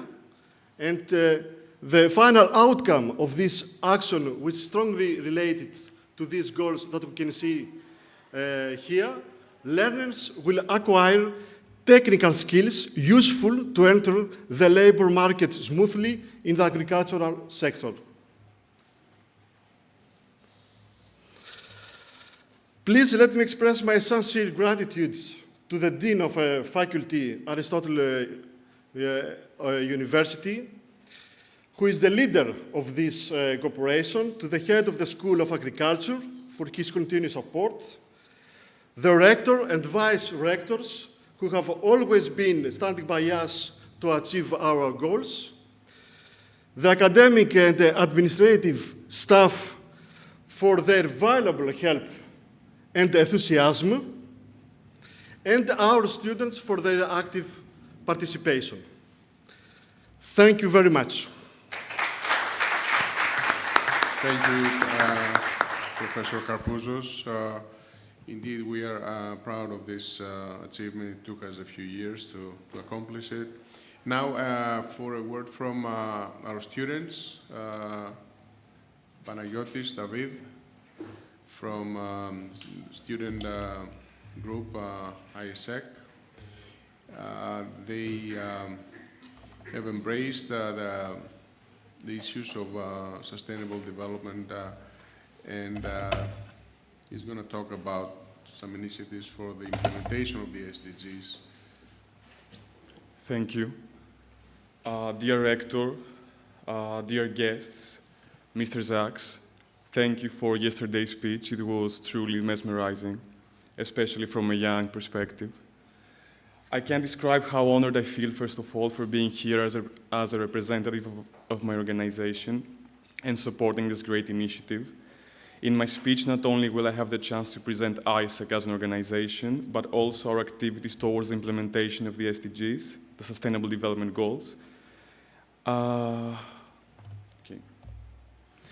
vision as an organization is peace and fulfillment of humankind's potential.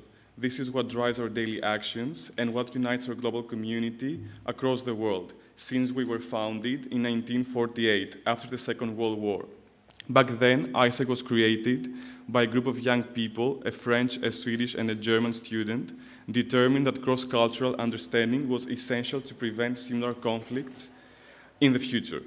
Today, it expands in more than 120 countries with more than 40,000 members, and as you can see on the map right behind me, today we are present almost all around the world. Specifically, in the Aristotle University of Thessaloniki, we are present since 1991. So ISEC is a global platform for people to explore and develop their leadership potential. It's a non-political, independent, not-for-profit organization run by students and recent graduates of institutions of higher education. And I really want to stress on this point, ISEC does not discriminate on the basis of ethnicity, gender, sexual orientation, religion, and national or social origin. Leadership for us is not something abstract, but it breaks down to these 4 leadership qualities.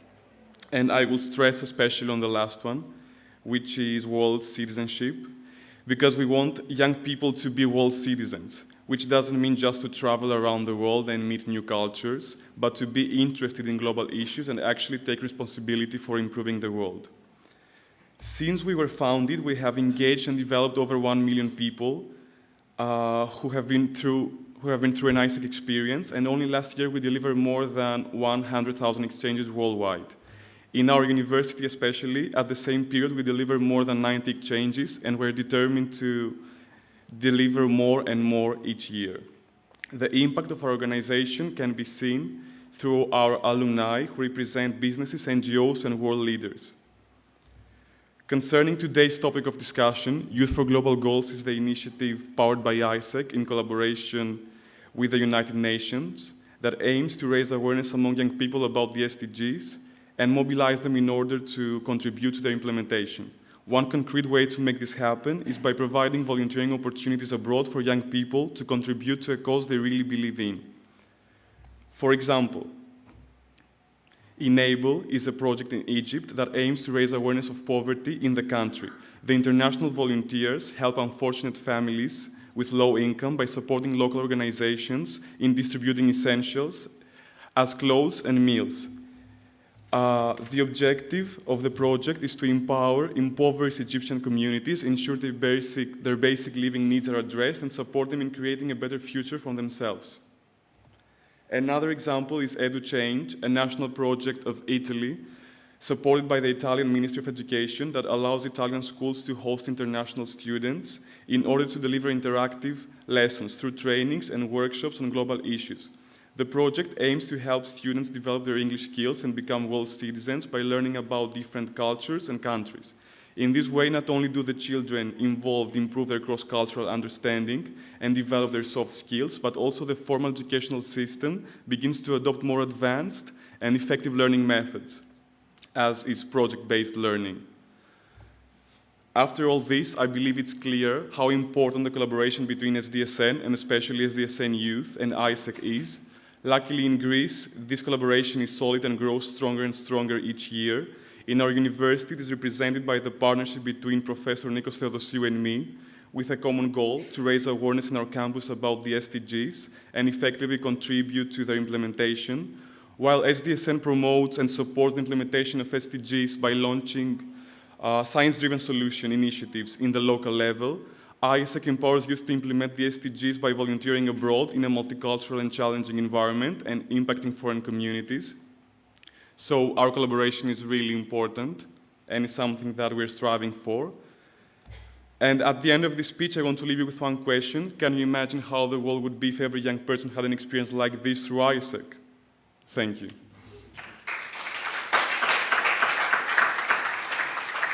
Thank you very much, Panagiotis. As always, it has been inspiring. I was brief enough, I hope. Very energetic, yes. Thank you. Thanks.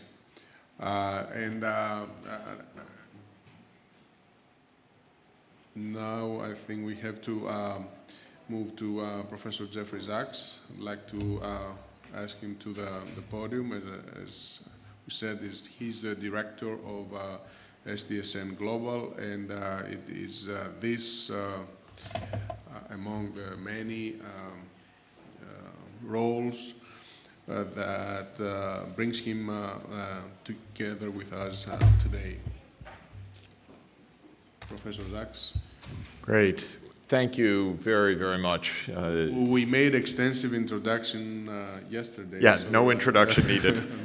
Just to say, first of all, thank you to all of you for wonderful presentations this morning, and especially for what the presentations represent, which is a tremendous amount of work and achievement on sustainable development and on unifying the Black Sea region, which is extraordinarily important and also very, very inspiring.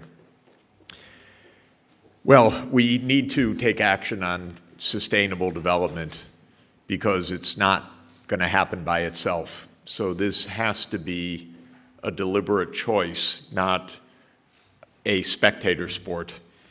We're not here to give a grade or to wonder whether sustainable development will be achieved, but rather to identify the priorities and the actions that we need to take as universities, as student leaders, and in our recommendations to other stakeholders in society, whether it's the business community or civil society or governments. And I think that for SDSN, the Sustainable Development Solutions Network, The prospect of working closely together with the Black Sea University Network is very exciting, and really the kind of dream that I have for how this global network should operate. To achieve sustainable development, that means to achieve economic well-being that is environmentally sound and socially fair. One thing is absolutely paramount, and that is regional cooperation. Because most of the challenges that any of our countries face in any part of the world go well beyond what our individual nations can accomplish. And in the Black Sea region, this is obvious to start with, because the Black Sea by itself is not going to be made sustainable and safe and prosperous by any one of the nations in the neighborhood. It requires cooperation. But the thing that you notice in the world is that neighbors don't cooperate. Even though the gains from cooperation are most apparent with your neighbor, everywhere you turn in the world, almost, neighbors are in conflict. And the Black Sea region has been a region of conflict for a few hundred years at least, if not longer. And the conflict continues to this day. There are just countless divides between Greece and Turkey, between Russia and Western countries, between Christian regions and Islam, or at least the claims are that these are deep divisions that prevent us from cooperating. And of course, the Black Sea region has been a region of war that has, in modern history, continued really to this day. There is war in Ukraine. There is conflict or threat across the region. And I think that this makes this kind of network tremendously important. I'm a huge believer in universities in general. I really like the idea of universities. I only learned today the Greek word for university is panepistimios. Is that right? Yes, which is wonderful, much better than the Latin version. It's all knowledge. How exciting. This is really a wonderful, wonderful idea. We should change the word university to epistemios globally so that people remember what this is really about. Panis epistemios, that this is bringing together knowledge everywhere. And when we do that, my experience is that you can go to any university in the world and have a base of conversation and shared values and civility, and not just civility, but hospitality, almost automatically with scholars around the world. So we have something really lucky, which is the capacity to help shape cooperation in places that otherwise at a political level or at a social level or at a historical, imaginative level have been places of conflict. And I've not been to any country where the university is not welcoming, actually. And I've not been to any place where you can't sit down also at a professional level to have a very sound conversation. I'm sure that a civil engineer can go and have a civil discussion at a high professional level any place in the world. And this is a miracle for us, because this is not the case for how our public activities are conducted in general. And our politicians are masters of division in general. They're not masters of cooperation. And even worse, the great powers make their living out of division The United States thrives on division. It's constantly trying to say, you're on our side or you're against us. And it's constantly saying to countries, join us, we'll protect you against your nasty neighbor. And the truth is that the United States, like Britain before the US and France before the US, creates divisions, provokes divisions, fosters divisions deliberately. And when you have I'll use a good Greek term, psychopathic president like we have in the United States, it's even, I'm just using my newfound Greek capacity, you have even more reason for us having to take the lead in forming partnerships, in having professionalized discussions, and so on. There's another element, of course, at work in our time. I'll use another Greek word because that's all I speak these days. Populism. Part of the populist agenda of a Trump or many of the populists now is against expertise. This is really absurd, by the way, incredibly dangerous. How are we going to solve any problems without a high level of professionalism and expertise? All of our economic systems depend on large-scale systems, actually. Our internet and our connectivity, our shipping, our transport, our civil aviation, our ability to get food supplies to a world population of more than 7 billion people reliably, all depend on expert systems. I'm sure that my engineering, well, I'm not an engineer, I'm a wannabe engineer, but the engineers on the table will confirm that if we're going to have safe water supplies, safe infrastructure, we need expertise.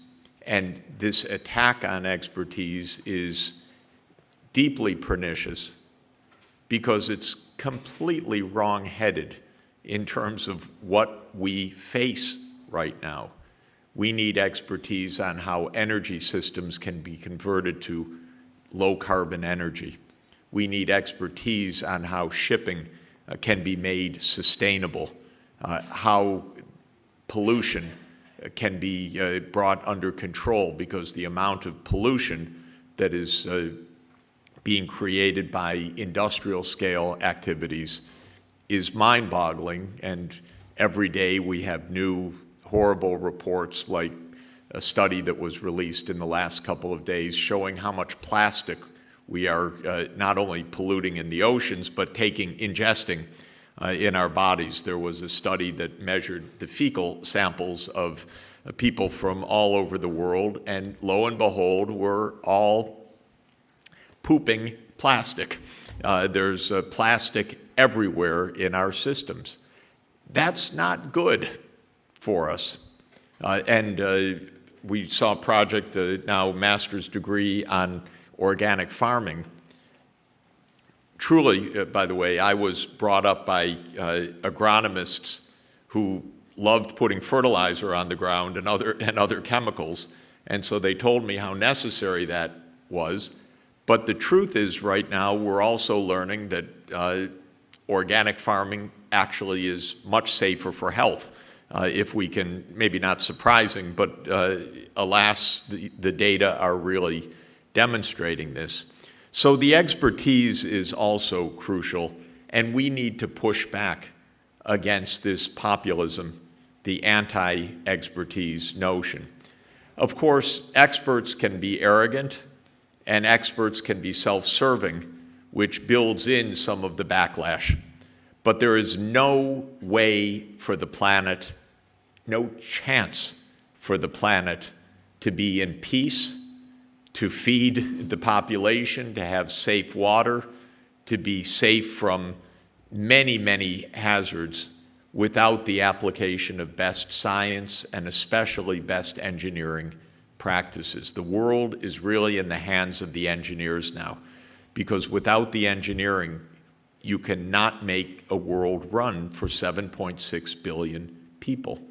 And the only chance we have to do it is to make the systems of transport, of energy, water, food supply, and other critical systems work effectively. So what are the challenges for the Black Sea region specifically? Of course, this is for you to tell me rather than for me to tell you, but I'll give you an outside view of this issue, at least what comes to my mind and what I read off of our rough indicator list. First, and I think it's self-evident, but it's really important, the Black Sea as a sea is in desperate shape because the countries around the Black Sea are all heavy industrial economies. This is a fossil fuel region. This is a petrochemical region. This is a region of other heavy industry. This is a region that for lots of reasons was not environmentally sound in practices, especially the countries of the former Soviet Union, but all of the countries in the region.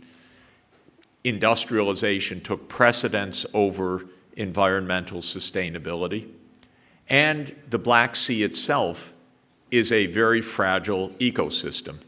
It's already a very complicated sea with an anoxic level that is extraordinary, low mixing of surface and deep waters of the Black Sea, making it very vulnerable to surface pollution, hundreds of rivers contributing to the Black Sea pollution, massive varieties of pollution, including the influx of nitrogen and phosphorus fertilizers, of pesticides, oil spills, and so forth, massive invasive species, shipping that dumps its bilge into the sea, introducing invasive species and pathogens and other destructive organic and inorganic matter as well.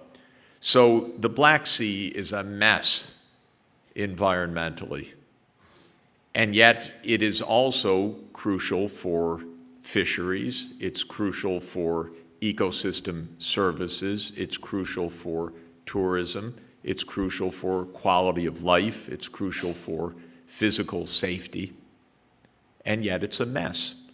So I'd say the first order of priority of the Black Sea University Network is to address the Black Sea and make sure that it remains a functional, productive ecosystem, and to understand what needs to be done. And part of, I think, that challenge is what Gregorius mentioned earlier, which is an SDG observatory, but a real physical observatory of where are the chemical fluxes, the pollutants coming from, what's happening in the dynamics of the Black Sea biome and the hydrology of the watershed, and so on.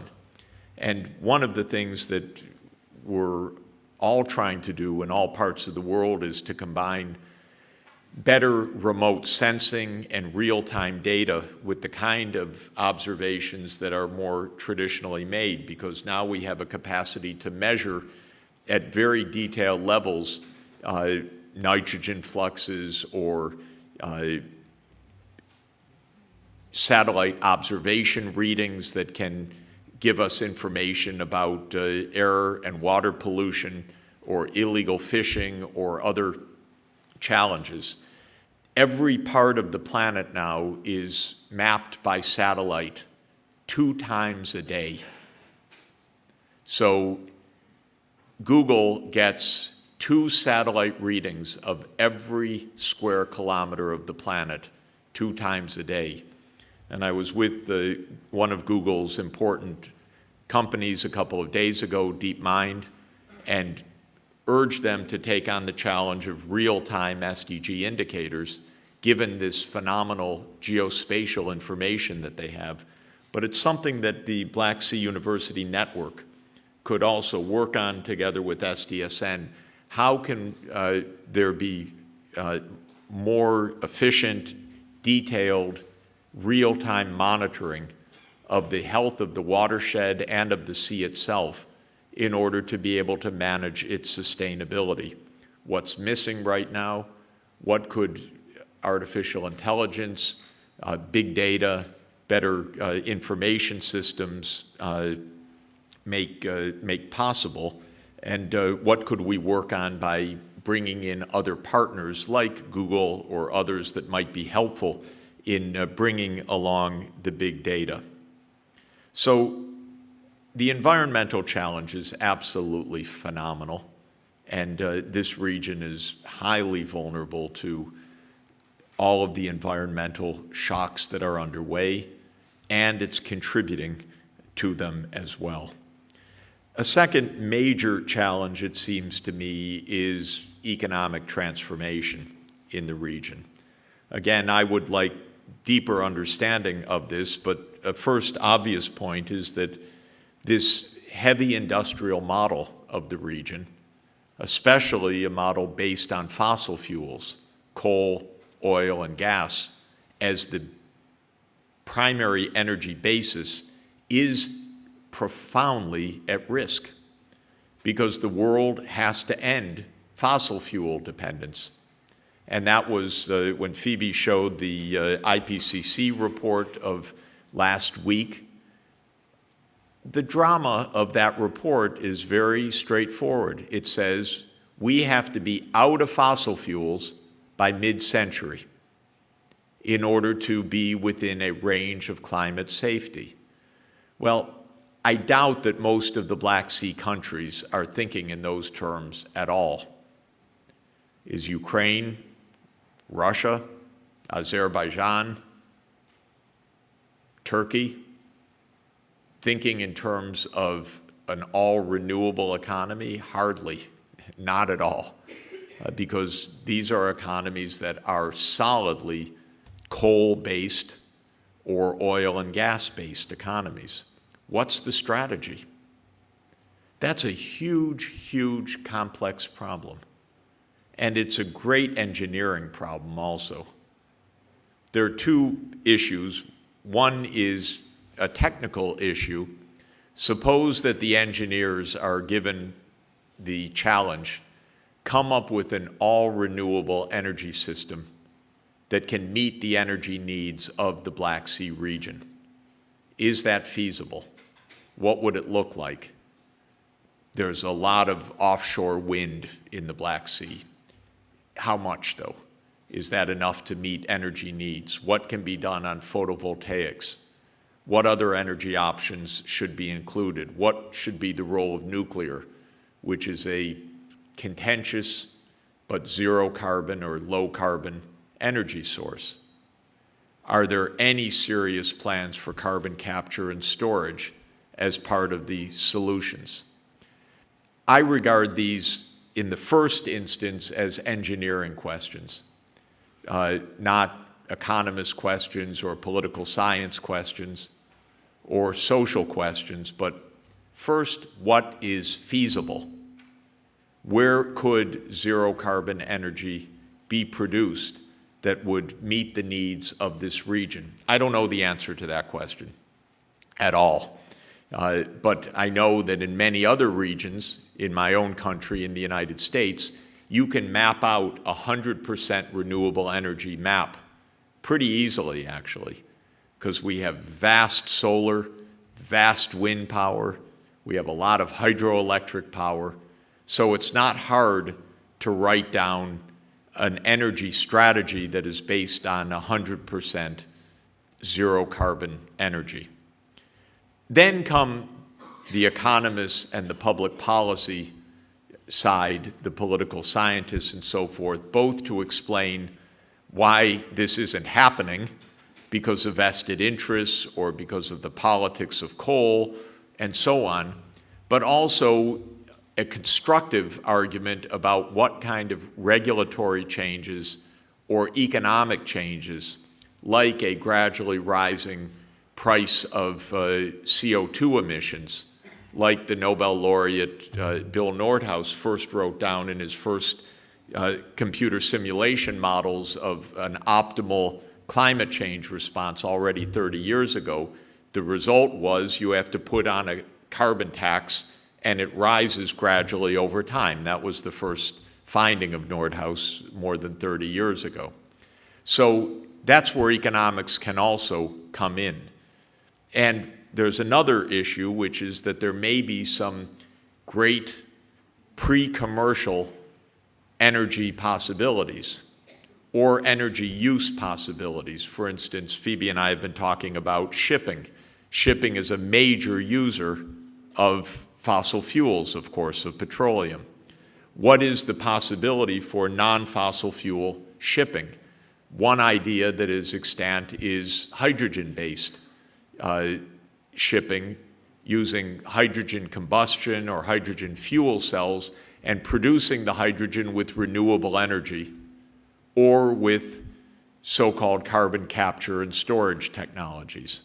So there's a lot of engineering analysis to do on the downstream uses of energy as well, not the primary energy source, but the way that the fuels are deployed.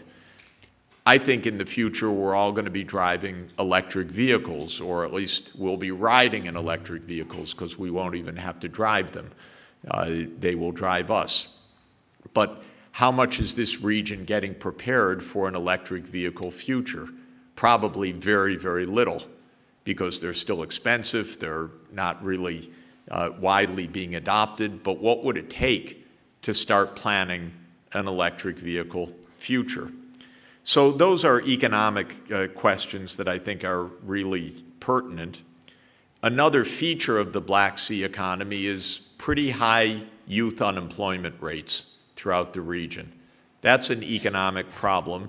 It reflects a relatively low level of business startups because there's not enough generation of new jobs coming.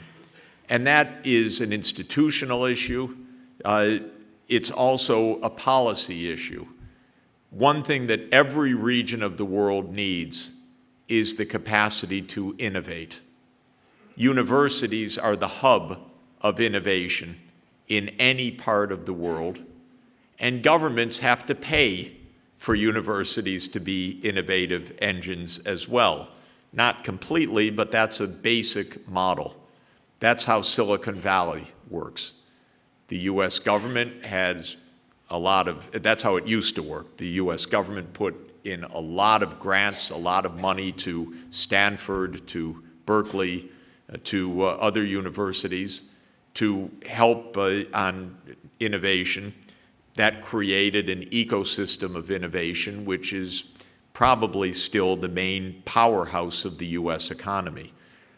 What about an innovation series of hubs in the Black Sea region around the Black Sea University network? What would that require institutionally? How could we tell finance ministers around the region that they should be investing more of the national budget in science and technology policy, which I believe is quite vital for addressing employment challenges and for longer-term sustainable economic growth? What about other economic possibilities? Tourism, for example, is a major industry of the Black Sea region.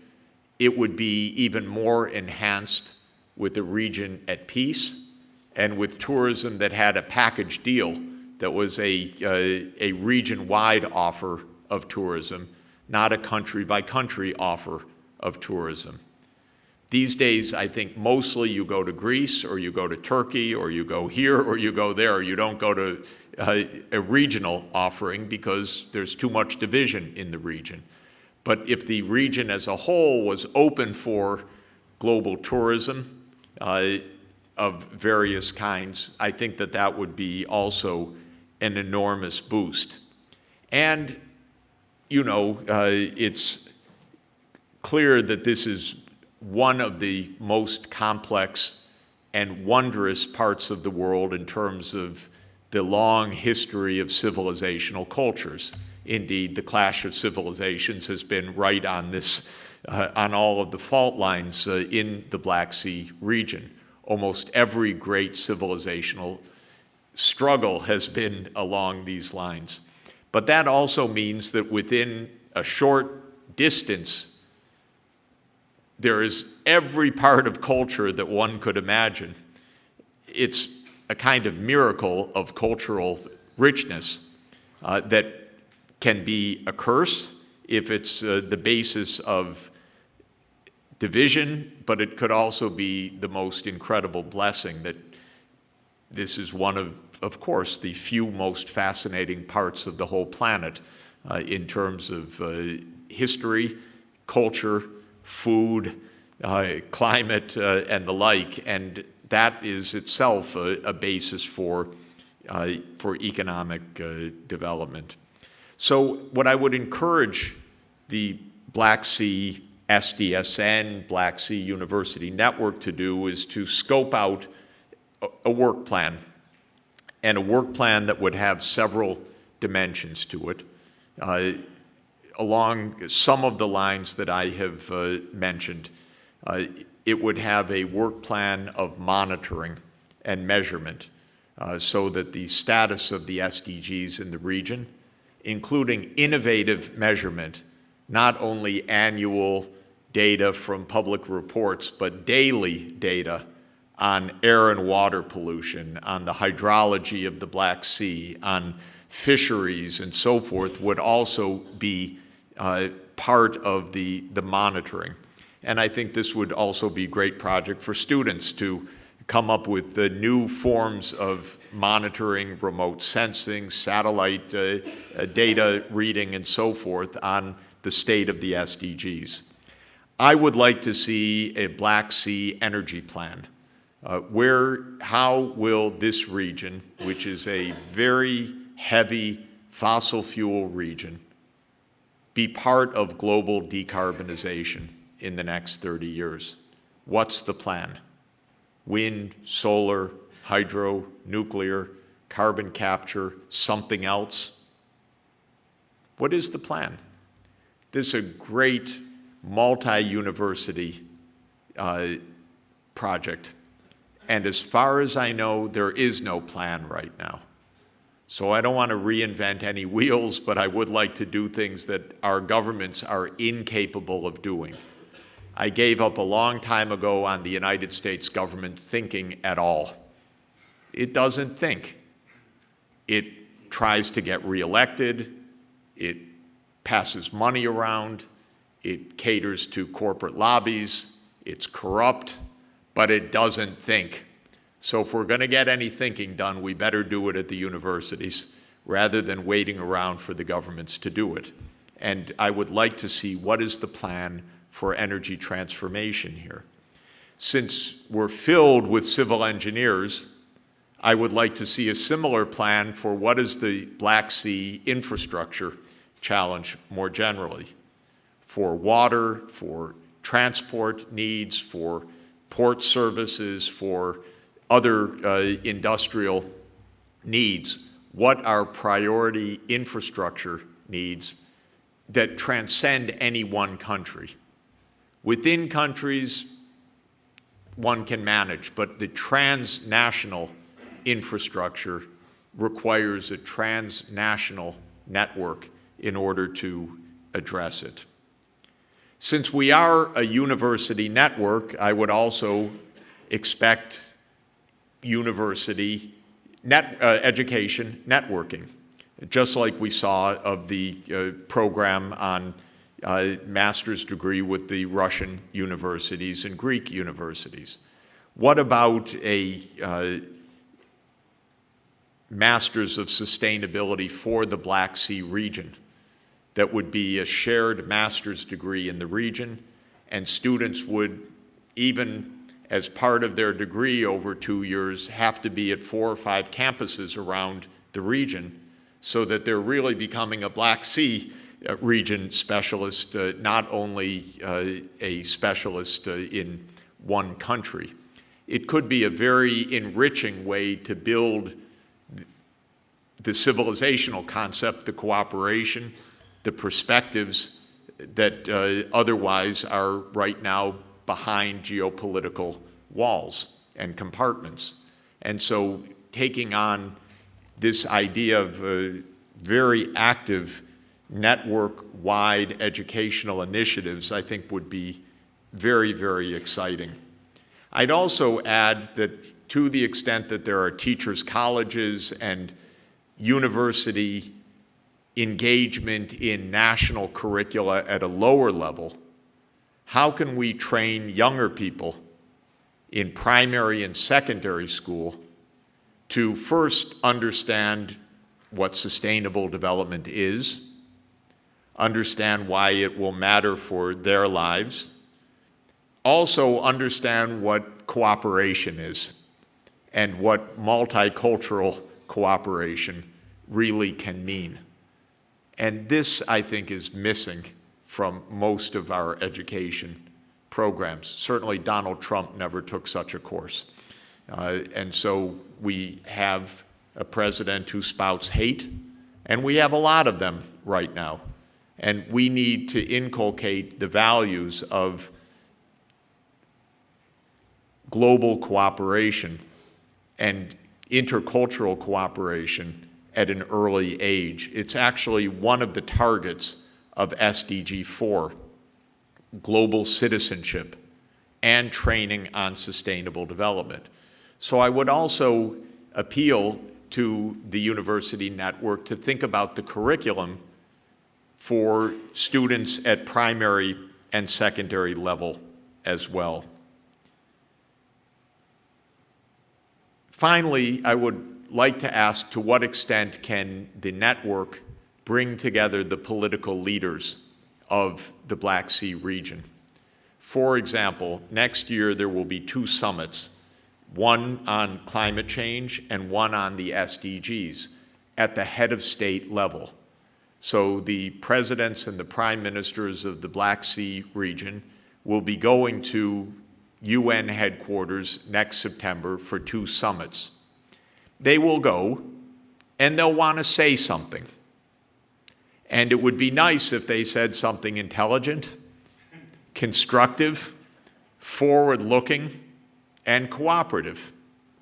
So one could imagine a meeting here in next June or sometime before September where high political leaders come to discuss the global summit coming up and the position of the Black Sea vis-a-vis the global challenges. That the Black Sea region as a region commits to working together to solve the problems that I've discussed: environmental sustainability, economic development, taking down cultural divides that have plagued this region, finding a culture of peace instead of a culture of conflict. And so I think that universities can also play that role if you prepare a good base so that the politicians will look good.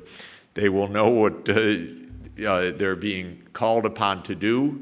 They will know what cooperation can really bring about, and that it can be a help to them as they meet their counterparts in the rest of the world at the Global Summit next September. For all of this, please count on me personally and count on the UN Sustainable Development Solutions Network at the global level to give whatever support we can and whatever connections we can with the members in other parts of the network and other parts of the world. I think we have some very exciting opportunities ahead. Thank you very much. Thank you very much. Professor Zaks, if you take a seat. And I think we will all agree that these are the words that we needed to hear from the director of SDSN. constructive, forward-looking, intelligent, and useful. Thank you all. Thank you to all the speakers who presented a different view on sustainable development goals. We have some time for a few questions, if you have, or statements for Professor Zaks or for anybody else on the panel. Yes, there is a microphone in front of each seat. You can push the button and you can identify yourself and ask the question. Can you hear me? Yes. So my name is Margarita Angelidou. I have been a postdoc researcher for several years in this university. Now I work in the private sector. So Professor Zaks, thank you for the very informative presentation. I have the following question. You mentioned as stakeholders of the SDSN Black Sea network, as primary stakeholders, the universities, government, and of course the network itself. But what is the role of businesses in this network? Because we know that, and it's now very well documented, that there are hundreds of business opportunities coming out from the SDGs, and they're applicable to all sectors. So what do you think that, do you think that the role of the business sector can be in the Black Sea network? Thanks a lot for a great question. I think the answer is business is critical for sustainable development, and in a couple of different ways. And I would also add quickly, sustainable development is critical for business in general. Maybe I'll start with that last point. Why is sustainable development critical for business? Because sustainable development defines the way the world has to move in the future and what the shape of markets and opportunities will be. For example, sustainable development should say to a business, don't make a big 30-year investment in fossil fuels. That runs against the direction that the world is heading. I constantly say to businesses, if you invest in new major pipelines, new major exploration of oil and gas, you're likely to lose money in the future because the market is going to turn against you in the future. Maybe the politicians don't quite realize it now, but we're going to have more hurricanes, we're going to have more droughts, more heat waves, more forest fires, and the time will come soon when the world will say, we've really got to stop this. And then the attention will turn even more radically to wind, solar, and other solutions, and to electric vehicles and so on. So my first test for a business is the market is going to move towards sustainable development. What does that mean for my business? For some businesses, if you're an oil company, it's not great news. You should rethink your model. If you're a coal company, it's even worse. If you are providing very unhealthy products to the public, I hope you open your eyes. If you're Coca-Cola or McDonald's or Pepsi-Cola, you are not a sustainable company. You're creating a lot of public health dangers, and we're going to go after you. That's the basic fact, in my opinion. Then for other companies, it's kind of neutral. Companies are saying, well, I run a shop, or I run some retail outlets, or I do other things. I'm not harmful, and I will stay out of harm's way. And then for other industries and sectors, it's obviously a completely new opportunity. If you're in solar power or wind power, you are in the wave of the future, have no doubt about it. Doesn't mean you're going to make a lot of money until the market really directs, but you're in the right way. And you're part of the wave of change. So the first thing I would say to business is assess your product lines against the SDGs, honestly, internally. Are we in trouble? Are we running against this agenda or not? Businesses, of course, have blockaded minds. They want to be confirmed in what they're doing. But the SDGs are a good guideline to help be a little more accurate about these challenges.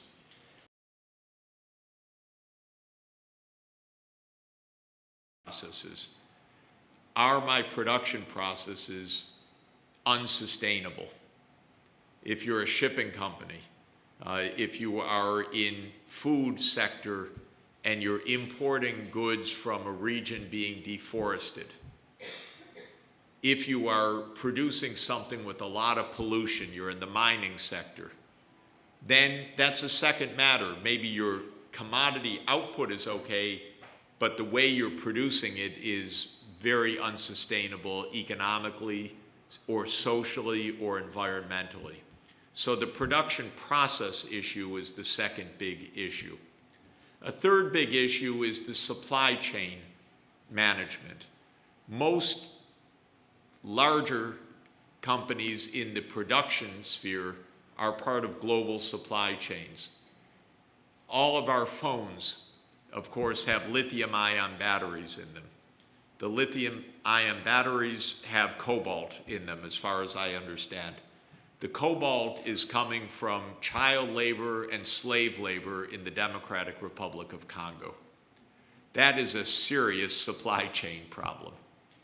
They're not going to get away with this for very much longer because it's coming to the public awareness, and Apple is going to have to deal with the fact if there's slave labor that is embedded in its phone, it's actually not going to be able to ignore that fact for very long. These things have a moment when they come into strong public view. So one has to be aware of the supply chain possibilities as well. If you're an investor, you face all of these questions in terms of money management. Is your money going in the right place? I'll give an example. We were in Australia last week, Sonia and I, and we met with the pension fund managers in Australia. And I told them, do not invest in your big coal sector anymore because it's not going to be viable in the future. We don't need Australia's coal except in one place, under the ground. We need to keep it under the ground. We don't want Australia's coal being burned in India or China or Australia. Well, the truth is they have that message. They're not investing in coal.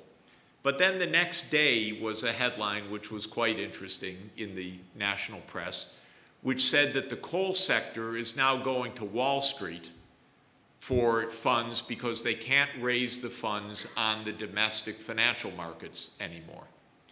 Now, I can tell you, I live near Wall Street. Half of Wall Street is really nasty. All they care about is money. They don't care about whether they're wrecking the planet or not. They need the money urgently because they have to build bigger houses in Southampton. That's the place where you have your mansions. It's very important to Wall Street managers that they have a Southampton mansion. And it's extremely important to them that their wine cellar should be bigger than the wine cellar of their competitor. In other words, it's a little sick. It really is.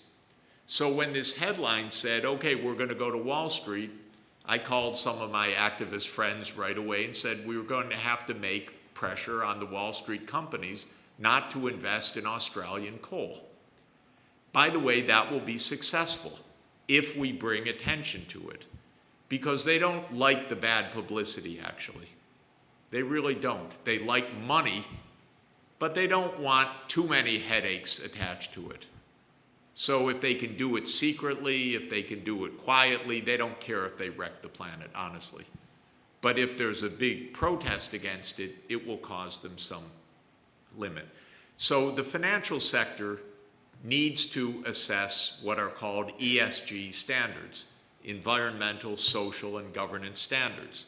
Is their portfolio compatible with sustainable development?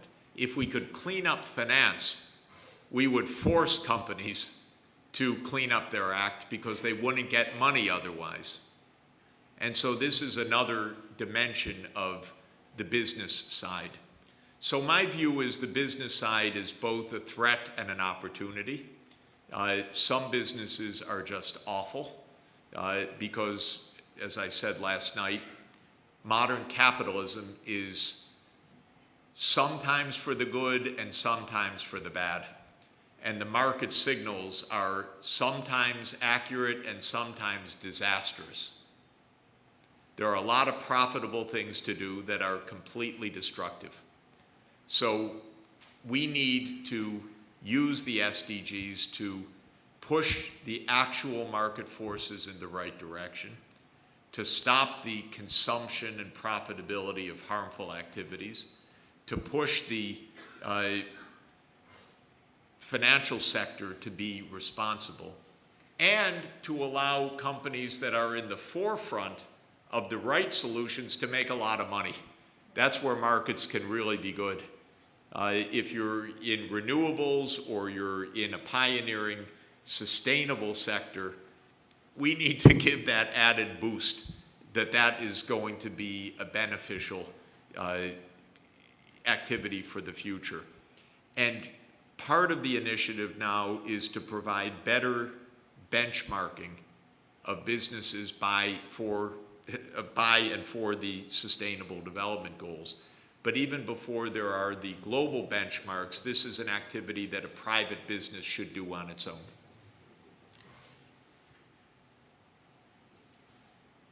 Thank you very much. Any other comments? Are you going to say something? Professor Kostopoulou from the Department of Economic Studies.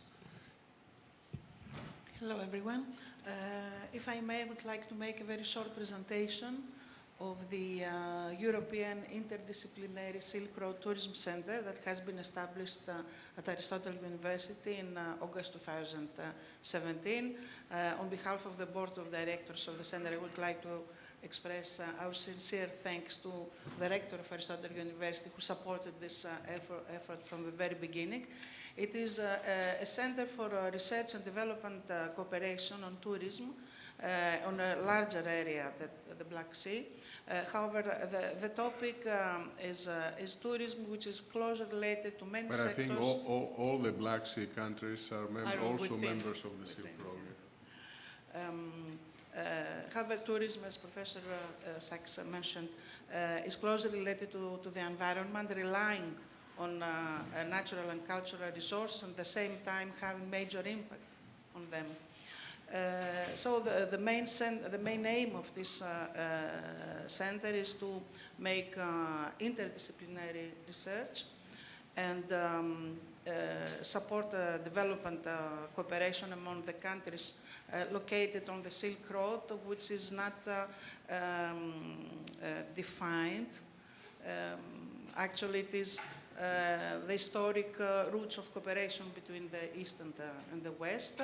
It used to be an issue of interest only for Asian countries. However, in 2016, the World Tourism Organization, together with the European Commission, launched a new initiative, the so-called Western Silk Road. So our university was included together with the universities in Russia and Armenia and in other European and Asian countries to prepare national SWOT analysis about the cultural footprint. And that was the beginning of our cooperation with the World Tourism Organization that ended during the 8th International Meeting of the World Tourism Organization that has been hosted here at Thessaloniki with the signing of a memorandum of understanding between Aristotle University and the World Tourism Organization. So it has been an active period. What we also succeed is to have a Black Sea Interreg program together with Armenia, Georgia, Bulgaria and Romania, which is also on the Silk Road issue. This is the Silk Road local culture, so it is an effort to identify, to map, and to create development plans for tourism based on the Silk Road cultural footprint of these countries. We also about to organize a summer school here at Aristotle University in June 2019 about sustainable tourism development and Silk Road cultural heritage. And our next goal is the creation of a Euro-Mediterranean network of universities together with local authorities and the tourism industry based on the Silk Road tourism. This will be hopefully supported also by the World Tourism Organization, and this is due to the fact that we now have the memorandum. The main target will be to create a digital platform so that all partners could collaborate, and this will actually capitalize another program that is running at Aristotle University. It is an Erasmus Knowledge Alliance program together with 12 universities in Europe, including Microsoft and other industrial partners, sorry. This is the PhD Hub. Actually, it is the creation of a platform which has been prepared by our university, the Department of Informatics and Mathematics. It is the creation of a platform where the PhD holders, PhD candidates, and MSc students could collaborate with the industrial sector. We will actually have the launching seminar on 14th of December, where the tourism industry will be also included. Thank you very much. Thank you, Professor Christopoulou. These are also important activities, and we congratulate you for all your energy and ideas. Are there any other questions for Professor Zaks or anybody else? Okay. Let me conclude this workshop by saying that we're very glad and proud that the new SDSN node, the Black Sea SDSN node has been established in the presence of the director of SDSN Global, Professor Zaks, in the presence of the co-chair of the Greece SDSN node, Professor Phoebe Koundouri, but also in the presence of rectors, the rector from St. Clement Ohridski Sofia University in Bulgaria, the rector of the Tbilisi State University in Georgia, the rector of Aegean University in Greece, the rector of Zaporozhye Technical University in Ukraine, the former rector and academician of the Moldovan Technical University in Moldova, the vice rector of Mimar Sinan Fine Arts University in Istanbul, Turkey, and of course, the rector of Aristotle University of Thessaloniki. It was also agreed upon yesterday at the executive board meeting of the Black Sea University Network with us, in addition to the people that I mentioned, were other members, the rector of the University of Bucharest in Romania, the rector of the American University of Yerevan in Armenia. There is a strong commitment on behalf of the universities in the Black Sea University Network, 115 of them, to proceed, and we put all our hopes and aspirations on the shoulders of the new president of SDSN Black Sea, Professor Nikos Theodossiou. And we hope that we will have some quick actions and results. I don't know if we're going to be ready to educate our politicians on time for the next year's meetings, but we will definitely give it a try. Thank you all for your presence. I would like to ask all the rectors and vice rectors to come to the stage and take a picture with all of us. Thank you very much.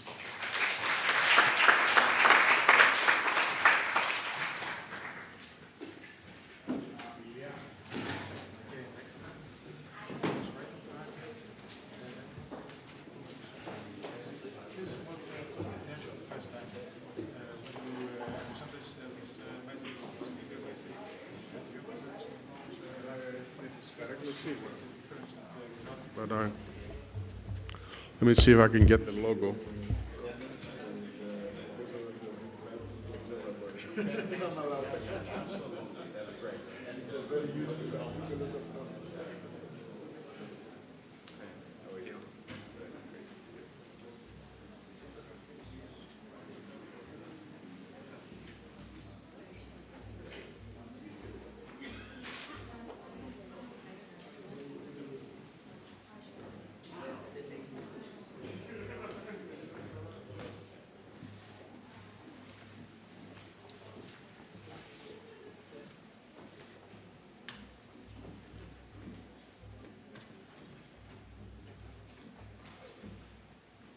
I think this is...